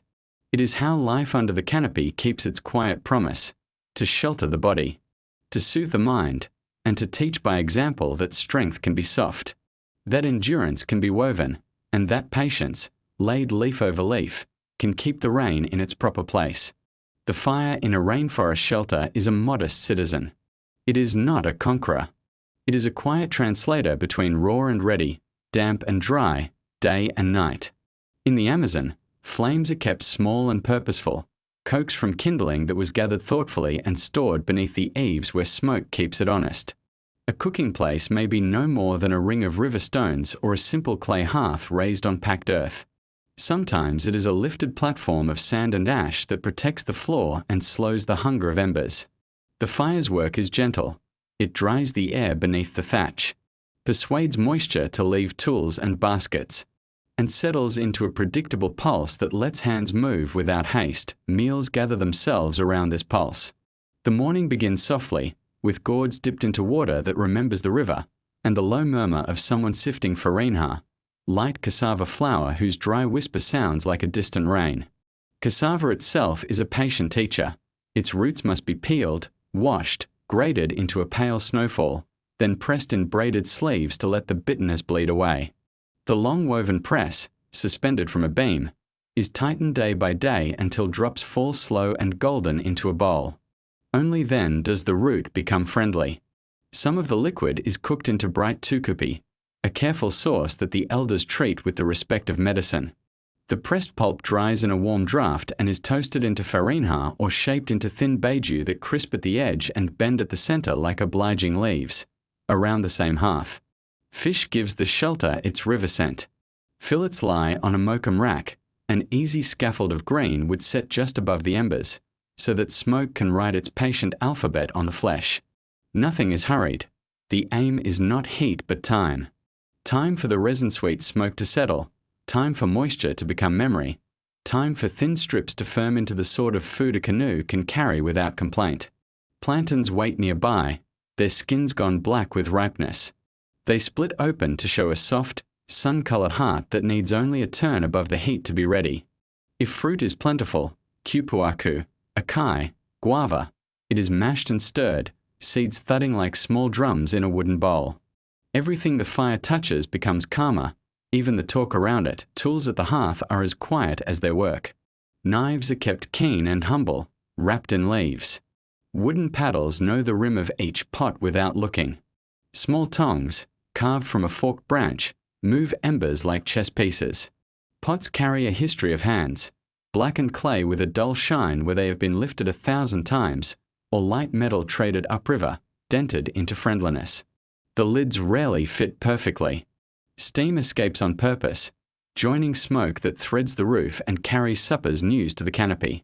Where the roof opens a little, a wedge of green evening shows through, and an occasional moth comes to listen. The fire also makes seasons legible. In the drumming months when rain rehearses itself across the leaves, the hearth is surrounded by racks and strips and baskets, fish smoking low, cassava drying, gourds keeping their cool. When the river swells and brings generous runs, breakfast tastes of yesterday's patience. When it shrinks into a web of channels, the hearth becomes a strategist, turning small catches substantial and scraps delicious. Leftovers do not linger long. They return to the fire and become stews that thicken with stories, folded with annatto's soft red and the citrus lift of forest herbs. A pot may simmer through an entire afternoon, barely moving, while hands attend to nets, paddles, and the invisible repairs that hold a life together. Children learn the grammar of the hearth by nearness. They watch the small tricks, how a palm of damp ash makes a flame behave, how a folded leaf becomes a spoon for tasting, how smoke, treated with courtesy, keeps biting insects away from ankles and the undersides of tables. They learn that fire is a clock one wins with twigs, that embers are coins not to be spent wastefully, that food is a circle with yesterday inside of it. Elders correct them with humor, never with hurry. A hand reaches out to adjust a pot by a finger's width, and in that finger's width there is a generation of knowledge that at dusk, the hearth is the room's heart made visible. Around it, the day is reviewed without agenda. The river's color, the print of a taper in fresh mud, a raft of ants making a living bridge. Someone removes a pot to let it rest, and the smell of fish and herbs rolls out into the green twilight like a comfortable certainty. Plates are leaves, bowls are calabashes, cups are hollowed patience. There is no ceremony except gratitude, which is noticed but not named. Food moves hand to hand. Embers glow through their veil of ash. A baby breathes in the sling. A dog rearranges itself into a more perfect circle. The hearth reaches beyond eating. It cures paddles, seasons baskets, dry spun fibers that will later be cords, and warms paint made from eurucum seeds into a paste the color of kind dawns. It is a simple pharmacy, too. Water is boiled, leaves are steeped, steam is breathed. Small aches soften in the labor of watching coals. Conversations that were too sharp in daylight become friendly in the fire's meter. A plan for tomorrow, checking the fish weirs. Mending the thatch above the sleeping corner. Visiting a neighbor downstream gets itself decided without announcement. When night fully arrives, the fire simplifies. It is banked and tucked as if it were a child. A few sticks lie parallel, a slow agreement to become morning. Smoke's last lines climb, diffuse, and disappear among the palm ribs above, where geckos hold still to become punctuation.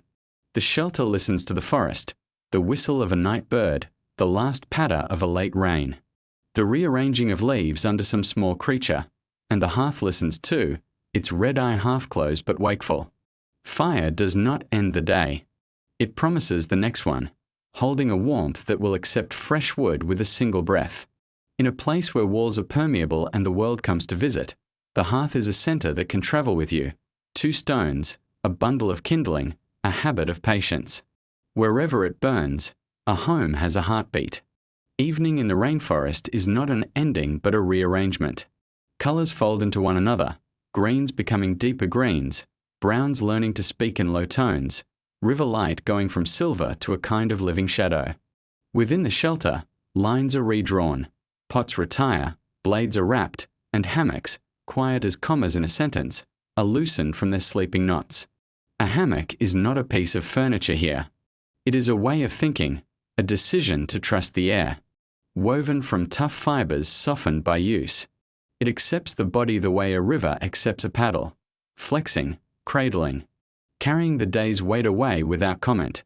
The posts that hold the roof also hold the night's rest. Each post remembers 100 dawns and the exact strain of each sleeper. The lashings are checked by touch more than sight. Thumbs feel the heat that lingers from a day. Fingertips read the tale of each knot.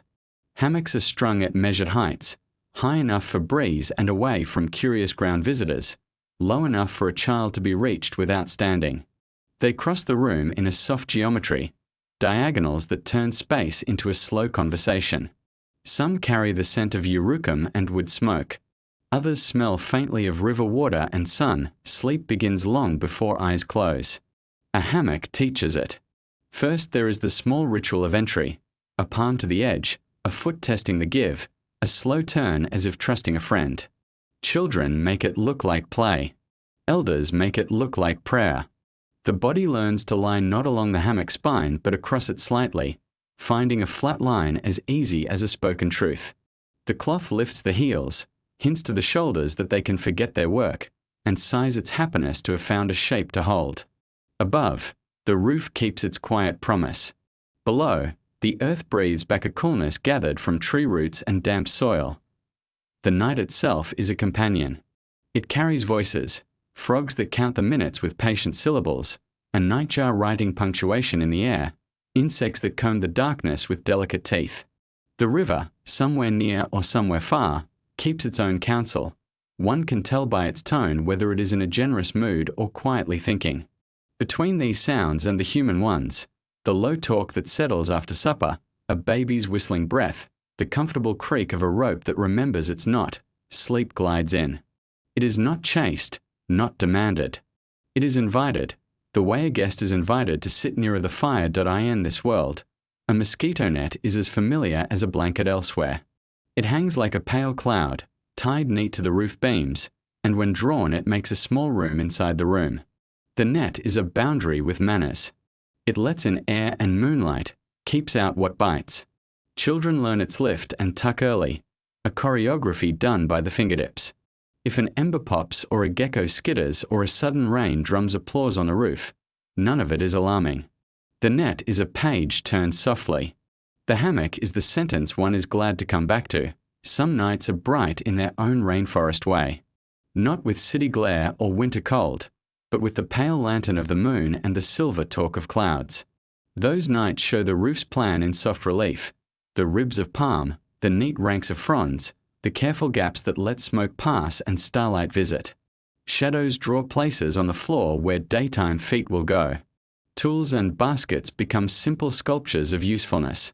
The shelter reveals its secret. It is beautiful not because it was made to be, but because it was made to work. And things that work well have a calm posture that pleases the eye. There are nights when talk runs longer, when stories decide to stay awake. Elders tell of river bends that look one way when you travel upstream and another when you return.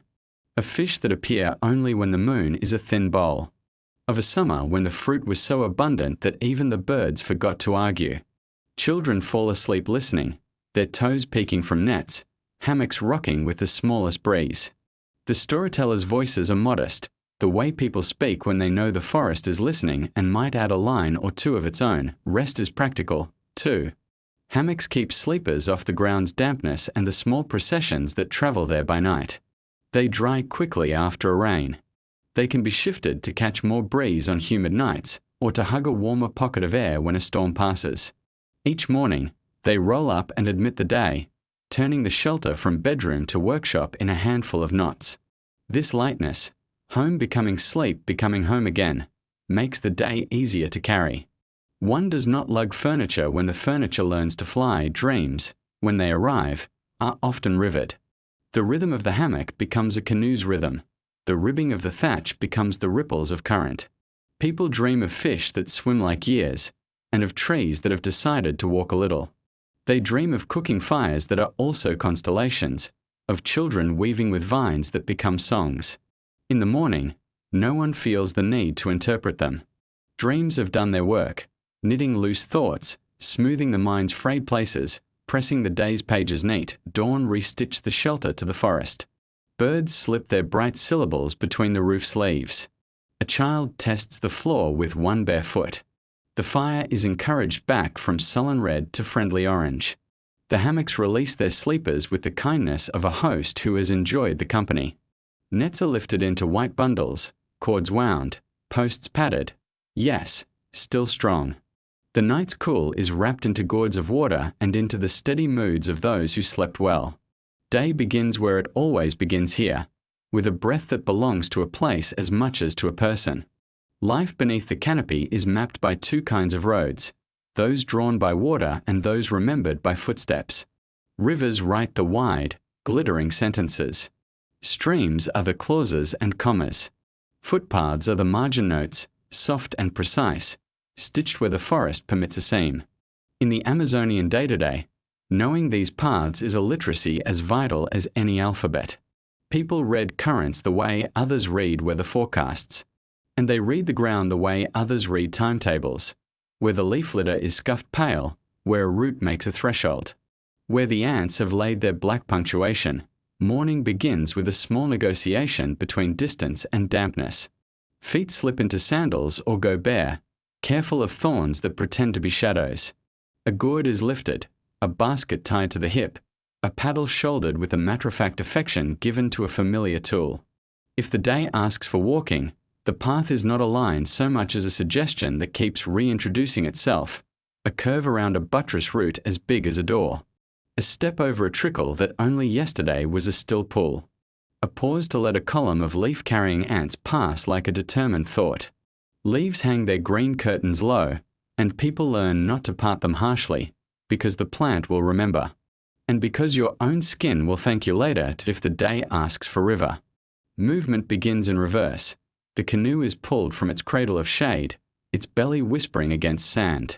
Canoes carry their own archive. Scratches from a season of shallow channels, a blackened mark from an ember that escaped a cooking pot on a long trip, a smear of resin where a seam was convinced back into loyalty. They are narrow sentences that know how to slip between clauses of floating leaves. The paddle dips and lifts with a rhythm tuned to listening. Conversation becomes soft so the river can maintain its side of things. A good paddler reads the color of the surface, the tilt of a submerged branch, the way the water hesitates near an inlet. Some days you ride the river's long verb. Some days you tuck into the eddies and let it compose itself around you. Along these paths, mud, root, water, daily errands become ceremonies that do not announce themselves as such. Water is fetched not as if it were a mere substance, but as if it were a guest invited home. A pot rinsed in the current, its lip tilted downstream so that what comes in is always new. The first cup poured back to the river in courtesy. On foot, the day gathers small harvests.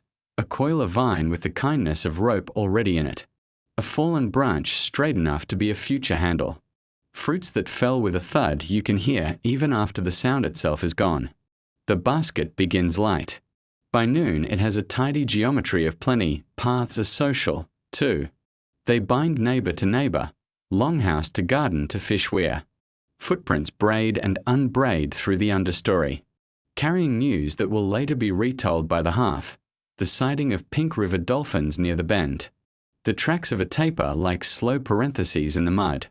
The discovery of a wasp nest that must be remembered and given a respectful berth. Meetings happen without appointment. A greeting is exchange enough. A nod that means the trail is clear. A raised gourd that means the water farther on is sweet today. A hand briefly laid on a canoe's gunwale to say safe journey without taking any of its balance away. Movement teaches patience. The forest has its own speed limits, imposed not by signs but by the narrative density of things. A sudden flurry of butterflies becomes a pause. A thorn snagging a shirt hem becomes a lesson. A rain shower becomes an intermission under a broad leaf held like a calm umbrella. People here understand that haste makes small errors become large troubles. They also understand the hidden accelerations, the way a flooded shortcut can make a long detour into a slip of silver, the way an upstream wind can turn a quick trip home into a meditative hour. When the river swells with the season, the map redraws itself in water. Canoes become doorsteps. Fish arrive where there was once only leaf. Shelters lift their skirts of stilts a little higher, in maintenance, in mind if not in measure, and footpaths learn to become waterways. Children love this temporary geography. They learn the language of balance, knees soft, paddle gentle, eyes scanning for the green suggestion of submerged fences of roots. Elders remember past years when the water visited even more extravagantly or settled for a modest hello. The forest accepts both. So do the people. In the shrinking months, when the river tightens into braided channels, the footpaths resume their sentences. A weir is checked. Is the lattice of stakes still persuasive to fish? Nets are mended on the bank with a kind of music. Pull, pinch, pass, a rhythm that looks like thought made visible. The canoe is dragged over a shoal with sweat and laughter that willingly pay the toll. Under a high sun softened by canopy, evergreen shade that feels like the hand of a friend on the brow, movement remains kind. No errand is so urgent that it forgets to notice the medicinal leaves standing by the path, or the tree with bark that yields a dye the color of sunsets held in a bowl. By afternoon, the day's errands have braided back toward home. The basket is heavier, the gourd rings with a single dignified slosh, the paddle's blade is marked with a bright polish from 100 soft decisions. At the shelter, the gathered and the fetched join the stored and the made. Water is strained through woven patience and set in the cool. Fruits are sorted by what wants to be eaten now and what can wait for tomorrow's hunger. Vines are coiled on a peg that knows their names. The canoe is turned on its side to dry, an invitation to geckos and a warning to dogs with curious noses. Footprints soften as wind writes over them with a broom of leaves. Paths of water and feet are also paths of thought. Walking makes plans arise without strain. The idea of moving the sleeping corner so it catches more of the night air. The reminder to resharpen the knife whose edge has begun to talk back. The decision to visit the upstream neighbor with a small gift of smoked fish. Paddling allows a person to edit their worries. The steady dip and lift is a punctuation that makes anxiety speak in complete sentences, and complete sentences are easier to lay down for the night. By the time the shelter returns to meet you, the day has arranged itself into a tidy story that fits on a single page, the kind of page that belongs between leaf and leaf in the great book above dusk. The paths dim into memory, but they do not vanish. The river keeps a faint shine under the first star. The footpath becomes a dark, reliable ribbon between the hearth's glow and the world's breathing edge. Bats thread themselves through the last insects of the day. Somewhere a canoe knocks once against its post, as if to say that it too is a citizen of evening. In a place where walls are thin and doors are often air, movement is not departure but a returning conversation. You go out to meet the forest. You come home with the forest's answer under your arm. A shelter is a map of hands, and nowhere is that map clearer than in the baskets that keep a life gathered. Under the green, forgiving light of the canopy, work settles into patterns that soothe rather than hurry, fibers stripped, strands twisted, shapes coaxed from a logic as old as leaf ribs. In the Amazon, a basket is not merely a container. It is a conversation with material and time. The forest offers its alphabet, palm, vine, reed, bark, and people compose with it in calm sentences that can be carried on the hip. The morning for weaving begins before the first knot. It begins when someone notices a vine that climbs with honest strength or a palm frond whose ribs sit parallel like well-behaved lines. It begins with the way a knife, sharpened to the mood of patience, opens bark in long, ribboning breaths. Fibers are liberated from their husks, scraped until they sing a cleaner note under the blade, then washed in the river's neutral grammar. Some are left to dry in the cool underspace beneath the floor. Some are softened by a thoughtful chew. Some are warmed by the proximity of the hearth until they remember how to bend without argument. Weaving asks little and gives much. It asks a steady lap, an ordinary hour, attention that knows how to return after a bird passes or a child calls. Hands learn the mathematics of diagonals without numbers. Over becomes a tide that makes edges appear. The base of a basket is a promise. The rising walls are the promise kept. The rim is a kindness that will not cut the palm when the day is hot and long. No two baskets are identical, and none are strangers.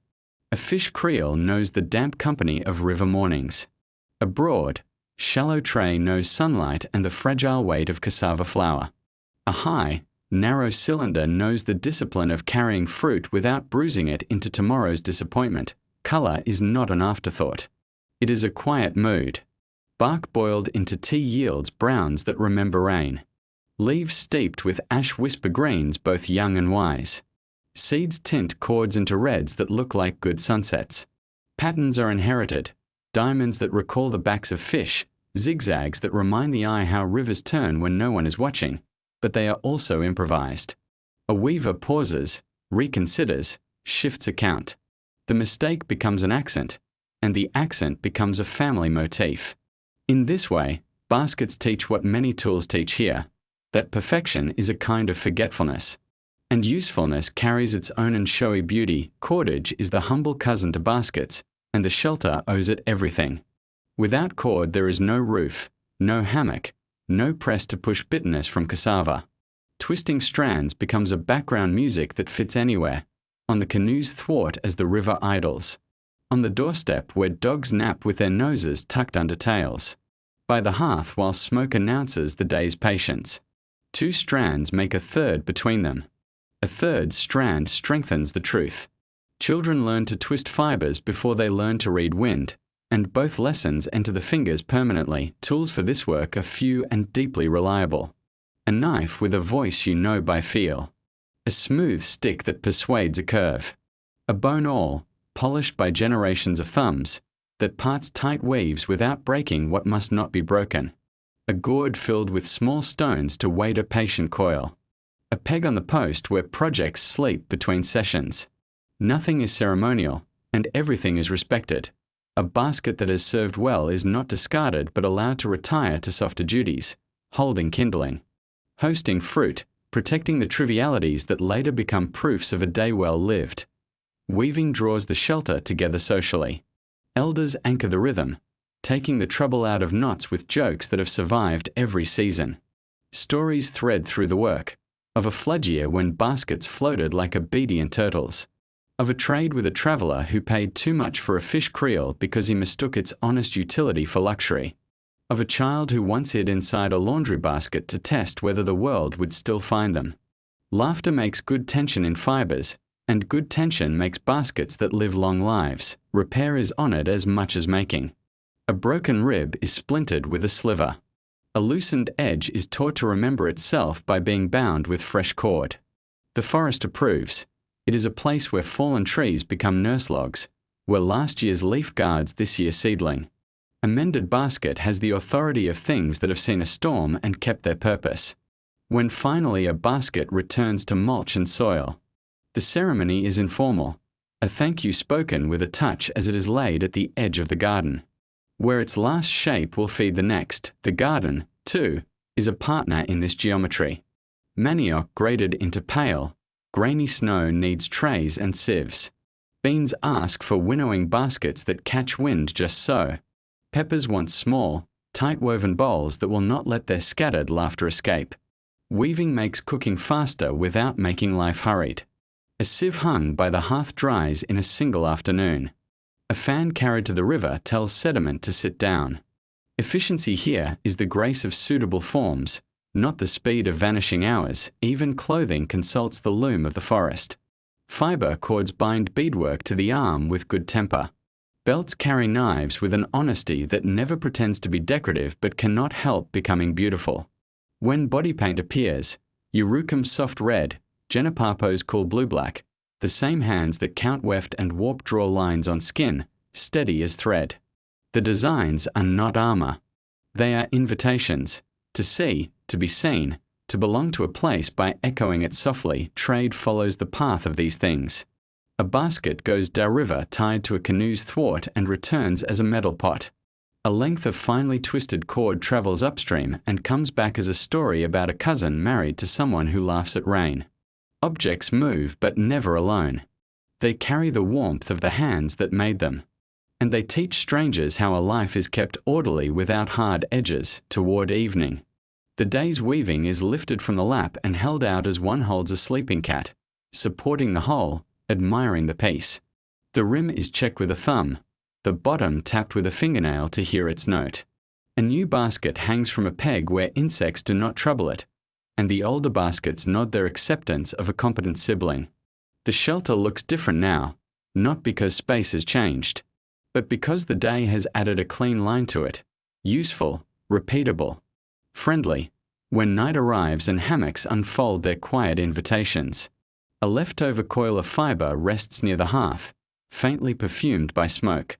Tomorrow it will become handle or hinge, loop or latch. The geometry will continue, patient as rain moving across a leaf. Under the thatch, beside the river, within the simple arithmetic of over and under, a household holds itself together, strong by softness, lasting by renewal, exact by touch. A shelter's front step is often the first page of a garden.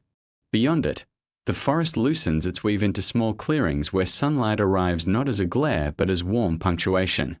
Here, a garden is not a revolt against the rainforest but a treaty. People ask the soil what it wants to carry. The soil answers in leaf and root. The clearing itself is a gentle conversation with time. Made in the cool months with careful cuts and thoughtful fires, it is never large enough to shout, only wide enough to invite.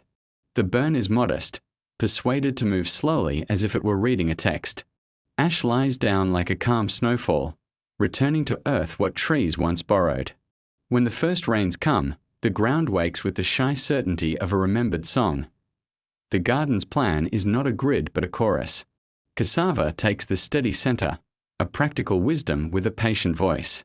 Beside it rise plantains and bananas in friendly clumps, their broad leaves fanning shade that keeps the soil from forgetting its moisture.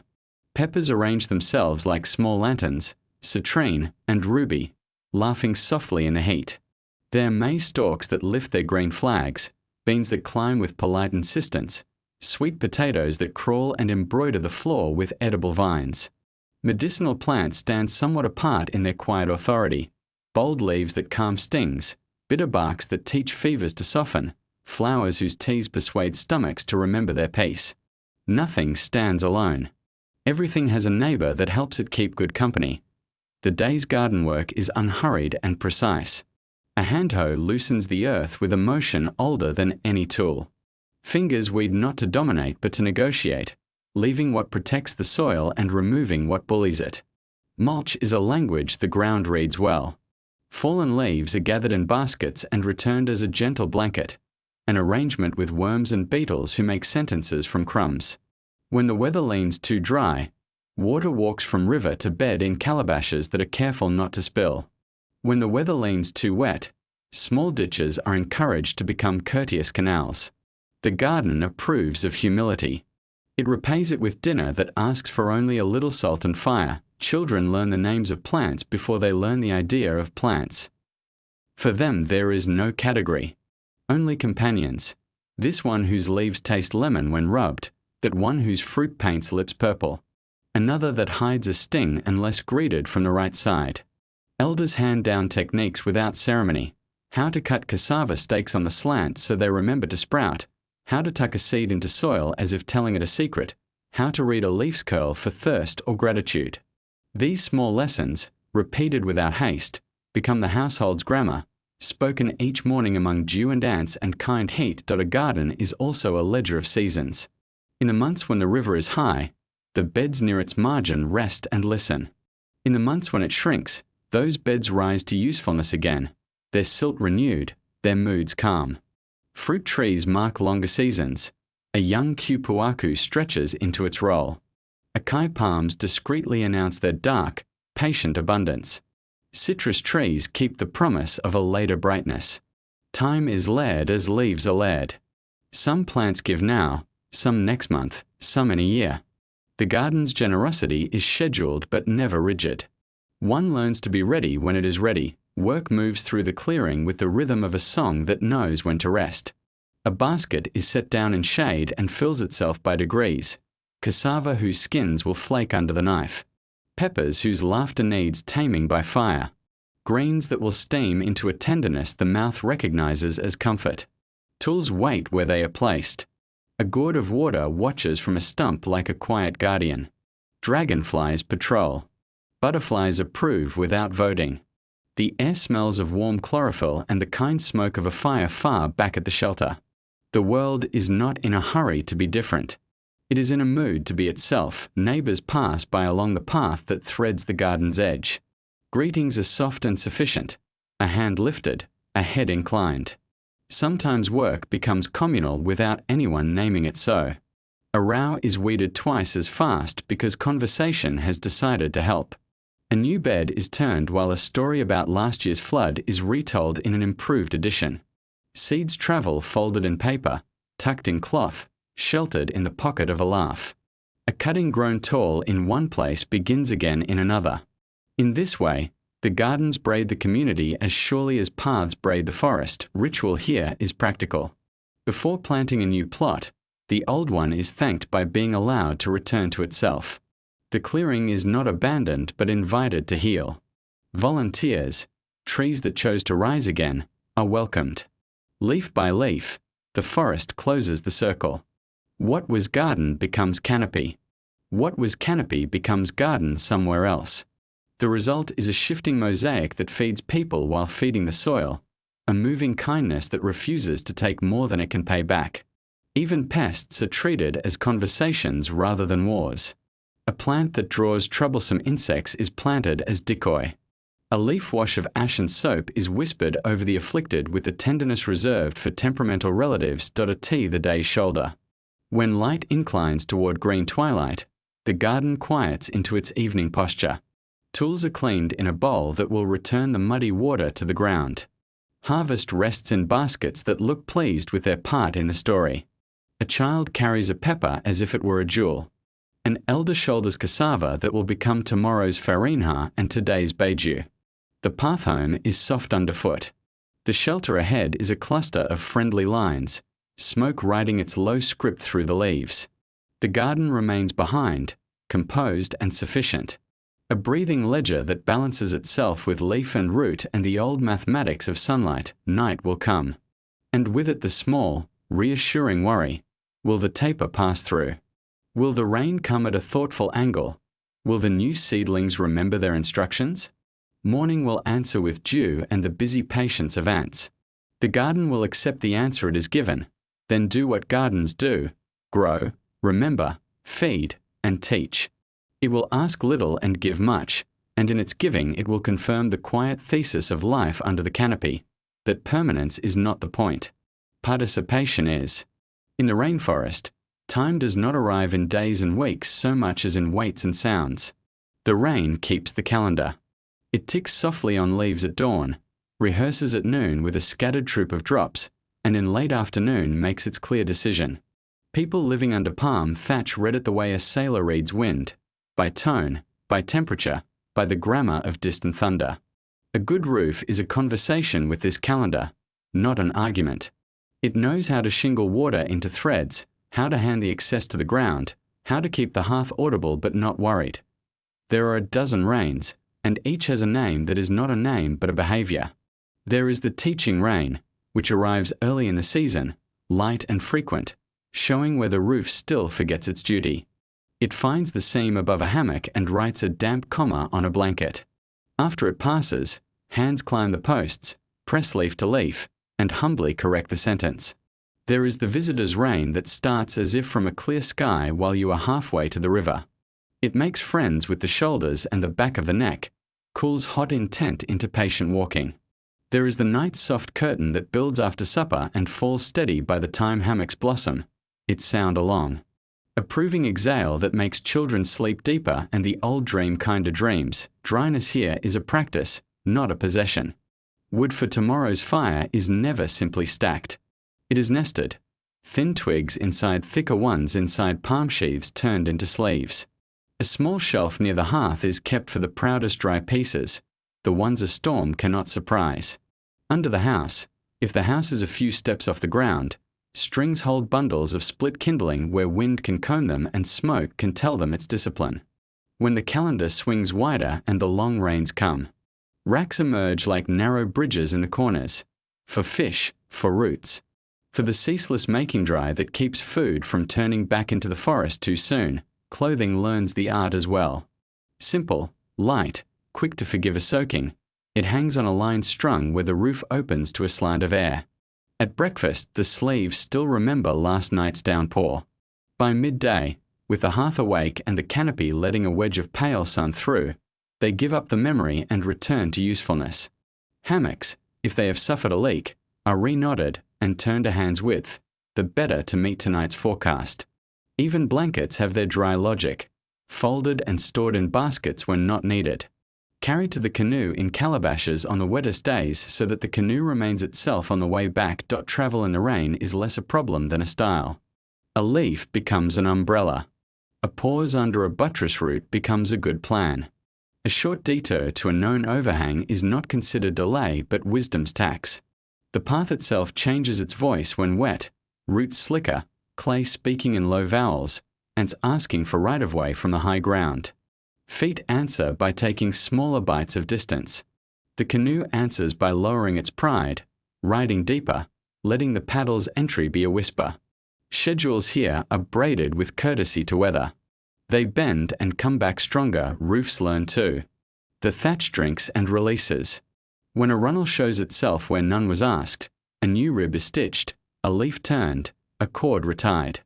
The material forgives this attention. It enjoys it. A good roof is not the one that never leaks. No material in this air refuses water perfectly, but the one that teaches its caretakers where tomorrow's patience belongs. Children are initiated by small leaks. They sit up at night, move a pot, listen to the note of drops, and in the morning help fix the lesson. This is how the calendar passes into hands. One damp circle at a time, one improved seam. Gardens keep their own rainy arithmetic. Drainage shallow as a thumb's length can save a bed of peppers. A handful of mulch is a promise the soil knows how to collect on. In the long rains, planting shifts toward the high corners of a clearing. In the shy dry weeks, beans are invited to climb faster, and the ground is asked to keep its thirst quiet with blankets of leaf. Paths that would be streams in a downpour are laced with stepping rounds of wood, placed at distances that match an unhurried stride. Even the compost pile is a calendar square. When it sighs and steams, the rains have been doing their steady work. Animals follow the calendar in their own strict ways. Frogs begin their counting songs earlier. Ants move brood. A line of leafcutter workers detours to a higher stick and invents a bridge. Dogs become rounder, tucked into their own tails, and sleep closer to the fire's slow geography. Chickens, if there are chickens, learn the exact dry reach beneath the canoe and share it with shameless fairness. People watch and take notes without writing. The forest is a library, and every night the rain reshelves a few books. Food changes during rain-proper months. More is smoked, because smoke is patience and patience is insurance. Stews stretch longer, and the day's heat lives in them, ready to return to the mouth with no suddenness. Beiju are made thinner so they dry faster. Farinha is stored in gourds with extra care. Tastes shift calmly. Sour brightens to answer grey afternoons. Herbs that freshen the nose are invited to every bowl, and fruits that once waited on shelves now prefer to become drinks and jams. The kitchen becomes a weather station, not with instruments, but with ears, with bowls. With the habit of setting something aside for later.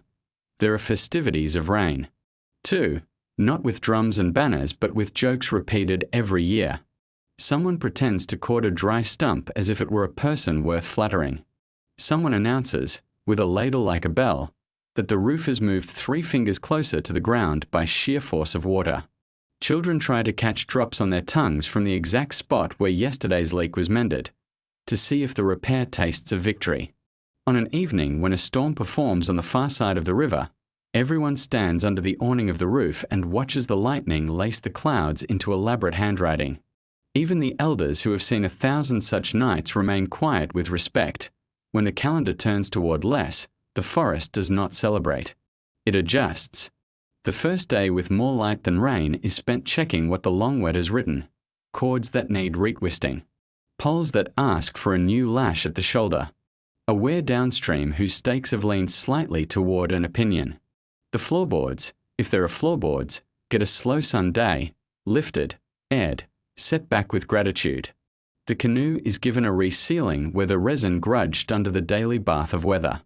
The hammock ropes, content with their recent duty, are thanked by being turned end for end for those who listen long. The rain teaches a deep politeness. You are in a place that can host you generously if you do not pretend to own it. Dryness is achieved by intention, not entitlement. Comfort is woven daily from small preventive acts. Shelter is the name for a relationship, not an object. Under a good roof, with a small fire declaring its calm center and a pot agreeing to simmer at the edge, the sound of rain becomes more than sound. It becomes a keeper of pace, a background pulse that allows words to slow down enough to be true .t night. When the last duties are tied off and the hammocks swing lightly in their nets, the rain's calendar works in its finest ink. The roof answers in a low, countless rhythm. A bucket somewhere fills until its note deepens and a hand rises in the dark to pour it outside. The hearth glows with modest confidence, ready to wake on the first request. Sleep, laid in the cradle of consistent noise, arrives not as an event but as a continuation. Tomorrow will be written by water again, and by the people who learn to read it patiently, dryly, kindly. If the forest is a roof, the river is a corridor through it, a long room where food moves of its own accord. Day-to-day life by the Amazon is tuned to that movement.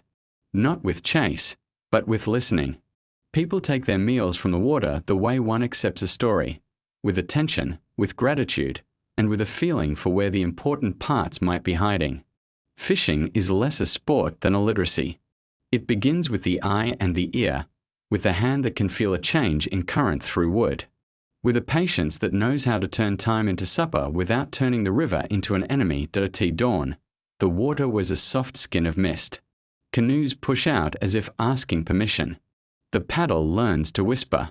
Even a small splash is a clumsy syllable this early. Fish announce themselves in signs rather than spectacles. A flicker under a raft of floating leaves, a faint concentric ring that widens and forgets, a small smudge in the current where none was yesterday. Elders point to these punctuation marks and let children read them out loud. There, someone says, and the finger lands not on a spot but on a habit, an eddy that collects insects at first light. A shadow line where 2 temperatures shake hands. The bright seam where a feeder creek offers its cooler story to the main flow. Tools follow the river's grammar. Nets are woven from the same patient mathematics as baskets, their mesh counted with a murmured rhythm. their edges shod in cord that remembers how to sink just enough. Cast nets, circles that open like a blessing, fly from trained wrists and settle with a quiet huff, trapping more water than fish if the throw is hurried. But many fish if the throw carries the relaxed authority of practice. Gill nets are set where the current will offer them traffic without cruelty. Lines are simple, hooks unpretentious. Spears exist too, straight, barbed, practical, and the hand that throws them knows how to read a refraction's lie. There are also structures that think for you while you sleep. Weirs, planted like low fences of stakes and wicker in shallow channels, persuade fish to choose convenience and then discover they have chosen company. Their design is modest and exact, narrow enough to guide, wide enough not to quarrel with the river's seasonal moods. Every freshening flood edits them. Every receding water asks for a few stakes to lean more upright. Checking a weir is a morning walk. Lift, glance, thank, decide. Some fish go back. Some come home. Children count, and their numbers grow honest this way. Do I end certain seasons and places? Plants lend their quiet chemistry to the work. The mashed roots of timbo, used with law and law, are introduced into a closed backwater, a bowl of river with boundaries and an exit watched. The saponins convince fish to sleep, not to perish. They rise with slow surprise, and people gather them as they would ripe fruit, without greed, without noise, with a clear memory of what this cove must look like tomorrow. The method is older than forgetting, and its rules are as binding as marriage vows. To see it done is to see a treaty between hunger and the place that feeds it. Fish are many and known by many names, silver streaks that prefer the laughter of rapids, heavy-shouldered ones that live like elders in deeper pools, creaturely arrows that travel in schools like ideas that have agreed with one another. Their habits are calendars. During fat fruit months, when the forest drops sweetness into the water, some fish turn berry-colored inside. During leaner times, they travel farther as if asking the river to remember them. A skilled household rotates its pursuits to match these temperaments, not out of sentiment, but because that is how tomorrow's fish remain tomorrow's fish, back at the shelter. The river's gift is met with organization rather than appetite. A portion is cooked for now, grilled over soft embers, smoked to polite firmness on the mokum, or eased into stews that grow friendly as they rest. Another portion is promised to later, fillets salted and laid where air will make them trustworthy, thin strips trained by smoke to become food for journeys. Nothing valuable is wasted. Scales flash like coins but return to the earth. Heads speak to the pot. Bones, precisely cleaned, will give their last goodness to a broth tomorrow. A morning's catch becomes a week's meals because smoke knows how to change the speed of time. Knives at the fish table are honest, and the work around them is unhurried. One person rinses in the river ladle and lays the fish belly up. Another's thumb finds the seam that opens without complaint. A child leans close to learn where fingers belong and where they do not. The table itself is just a plank that has learned the long conversation between water and blade. Flies, if they try to attend, are discouraged by smudges of smoke and a gentle professionalism that gives them no foothold. Cats and dogs are better behaved than in cities. They know their turn will come and that a hard stare at a cook has never yet made a fish leap onto the floor. Fishing is social even in its solitude. Two canoes cross in a slow backwater and trade a piece of news. The weir by the downstream log is leaning. The sandbank near the bend has migrated 2 canoe lengths. Pink dolphins have been seen courting near the old ladder of roots. Pause here, watch here, respect this classroom. A spare coil of net, a handful of hooks, a small pot of resin. These move between boats without ledger or ceremony. On the way home, a stop at a neighbor's landing might leave a fish hung on a nail and a joke hung in the air. Trade rides these currents as easily as fish do. Gifts travel faster, skill sharpens in the small margins. Where a current touches a fallen trunk and does not forget. Where a shallow beckons the unwary and thus becomes a lesson in depth. Where the shadow of a cloud passes and for a heartbeat the water reads as if it had another mouth. These are places where a cast becomes a catch if the wrist respects their grammar. Elders let children throw too soon, knowing that a poor cast today becomes a graceful one in a season. Laughter helps.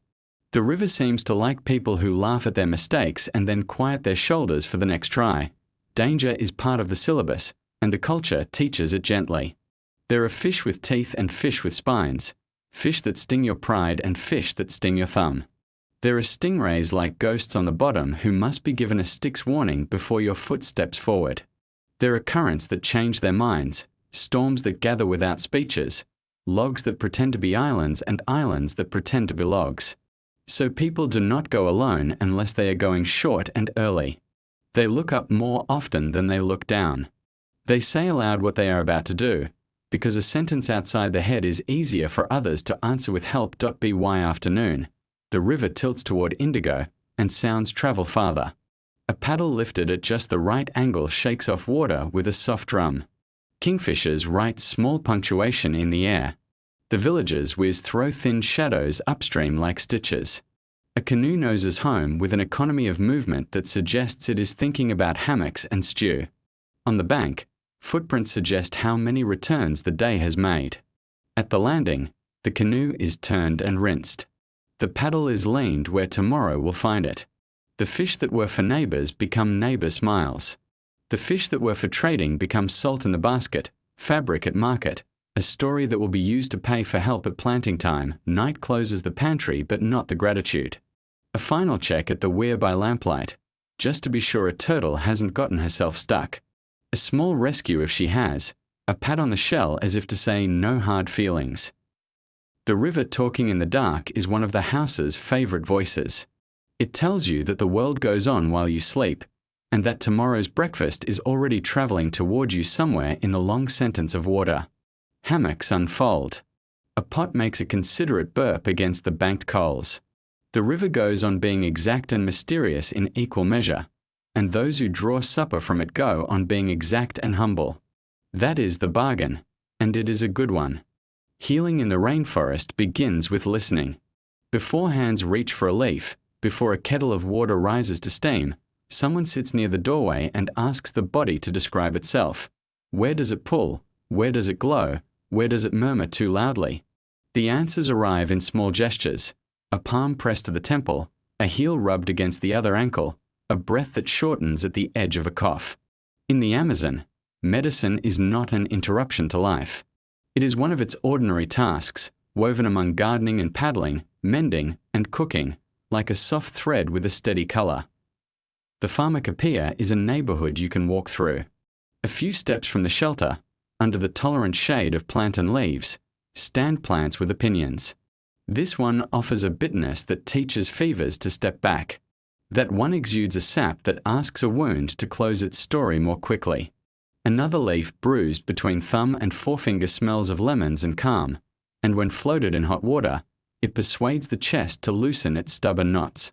Bark can be shaved into slivers and made to confess a tea the color of river dusk. Roots can be cleaned and sliced and laid in the sun to remember their strength. Flowers can be dried until they become small, friendly light in a cup. Knowledge is kept in people more than in pages. Elders carry the index. They know which plants do good in company and which must be asked to act alone. Which doses are careful and which are foolish. Which remedies want to be sipped slowly and which insist upon a swift introduction. Children accompany them through the garden and the margin of forest with baskets and questions. Why this leaf and not its neighbor? Why morning for harvesting bark and evening for certain flowers? Why does a plant used for stings grow near a plant that stings? The answers are patient and circular, returning often to the same lessons. Respect the plant, thank it with the way you cut. Do not take more than you will remember how to use. Preparation is domestic choreography. A gourd becomes a mortar. A rounded stone becomes a pestle that has known this dance for decades. Leaves are crushed until the air smells greener. Bark curls in the steam like shy pages. Seeds release oils that shine like small moons in the surface of a brew. Some remedies prefer smoke, a pinch burned on a shard of pottery for the nose to read and the head to lighten. Others prefer touch, a paste laid on a bruise that is still telling its story too loudly, a cooling smear on a child's welt after an encounter with a nettle that has very strong opinions. The kitchen and the clinic share the same table. The difference is only a matter of intention. The forest is also a teacher of caution. Potent plants wear disguises. Helpful ones often have stern cousins. An elder will point to a leaf and say, "This one gives you sleep." Its sibling would give you too much of it. The rule is companionship. Nobody experiments alone. And no remedy is tried without the knowledge sitting in the same room. Pouring the water, counting the breaths. Listening for the change in the voice that means the body has understood the message. The measure of safety is not instruments but attention. A fever is watched through the windows of a night. A small wound is greeted 3 times a day until it answers politely. Healing, here, includes prevention that looks like ordinary living. Smoke from a gentle hearth keeps insects from becoming counselors at the ankles. Nets are lowered as a matter of course, not because danger is dramatic but because comfort is a daily right. Feet are inspected the way paddles are, edges checked, small cracks addressed, the understanding that a tiny complaint can become a large argument if given the wrong sort of time. Water is boiled when it ought to be and sipped when it ought to be.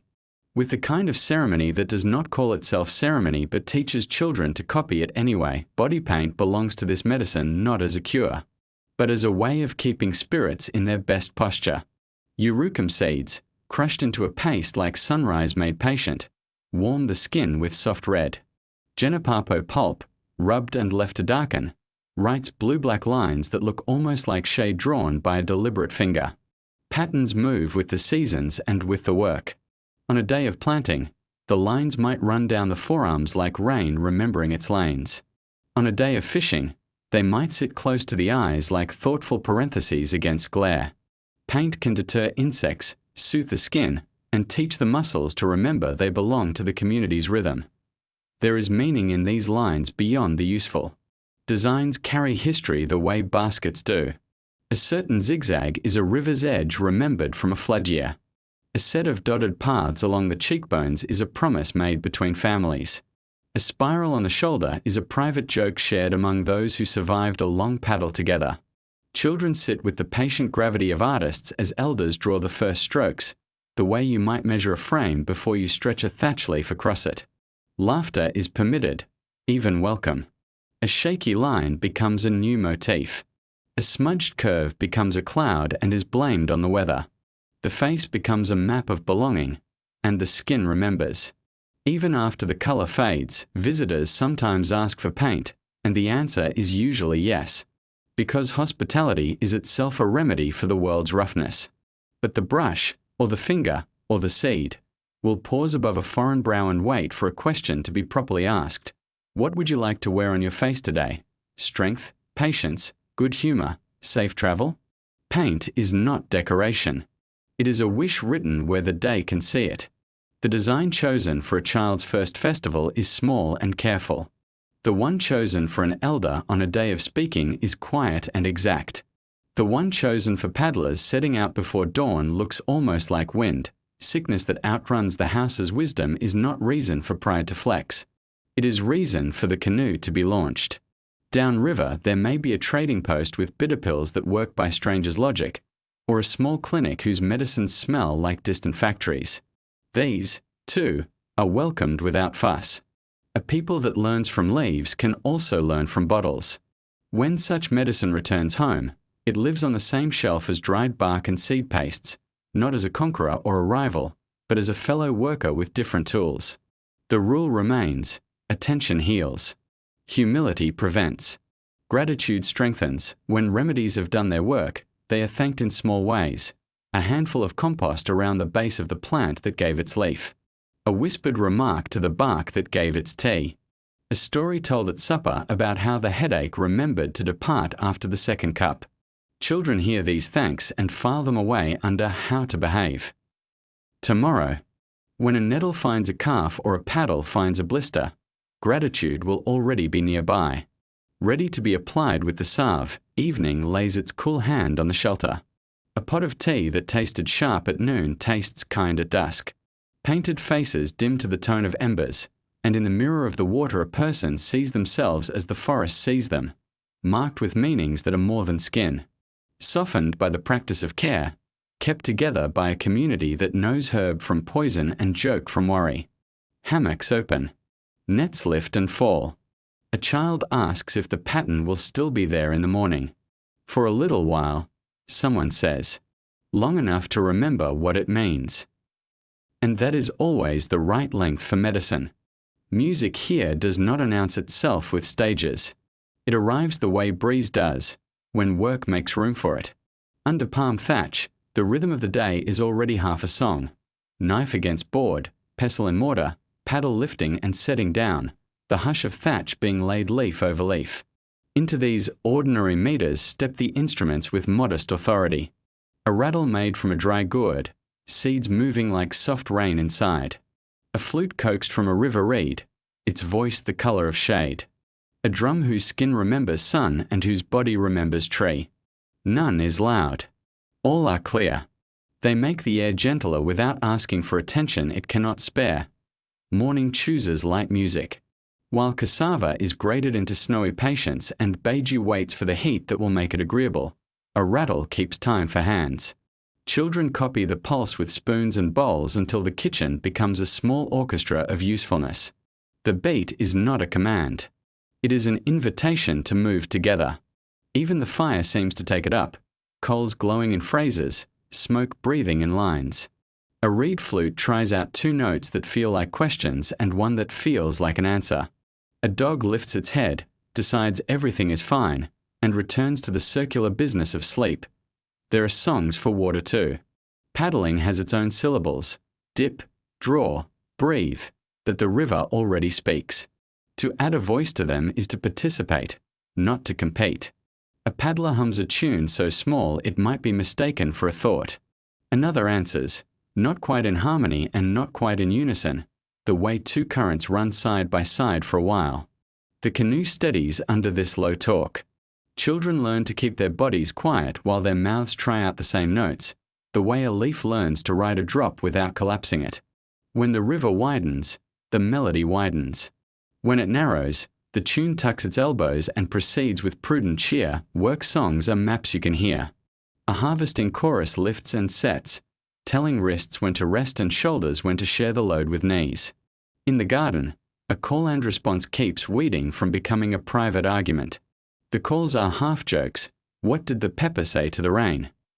And the responses are half wisdom. Thank you, but not all at once. On roof day, when new thatch climbs the ladder like orderly green fish, voices anchor the rhythm of passing, up, place, so that hands and feet agree on the sentence. The songs remember angles and knots long after memory would rather nap. Instruments collect their own biographies. A favoured gourd rattle has a crack bound with fibre that makes a faint whisper of its own, an audible scar honoured for honesty. The drum's skin was once a gift from a cousin. The drum's rim bears a pattern of notches that a child carved and then apologised for, only to be told that contrition is beautiful and the notches can stay. A flute learned its song from a bird you can still point to if it is the right season. On other days it imitates the bird badly on purpose and makes everyone laugh. Music here forgives competence that arrives by slow paths. Evenings gather the longer songs, the ones with room for stories and for pauses that are not mistakes. After supper, when embers think in red and hammocks wait like quiet parentheses, a drum begins with a heartbeat rather than a flourish.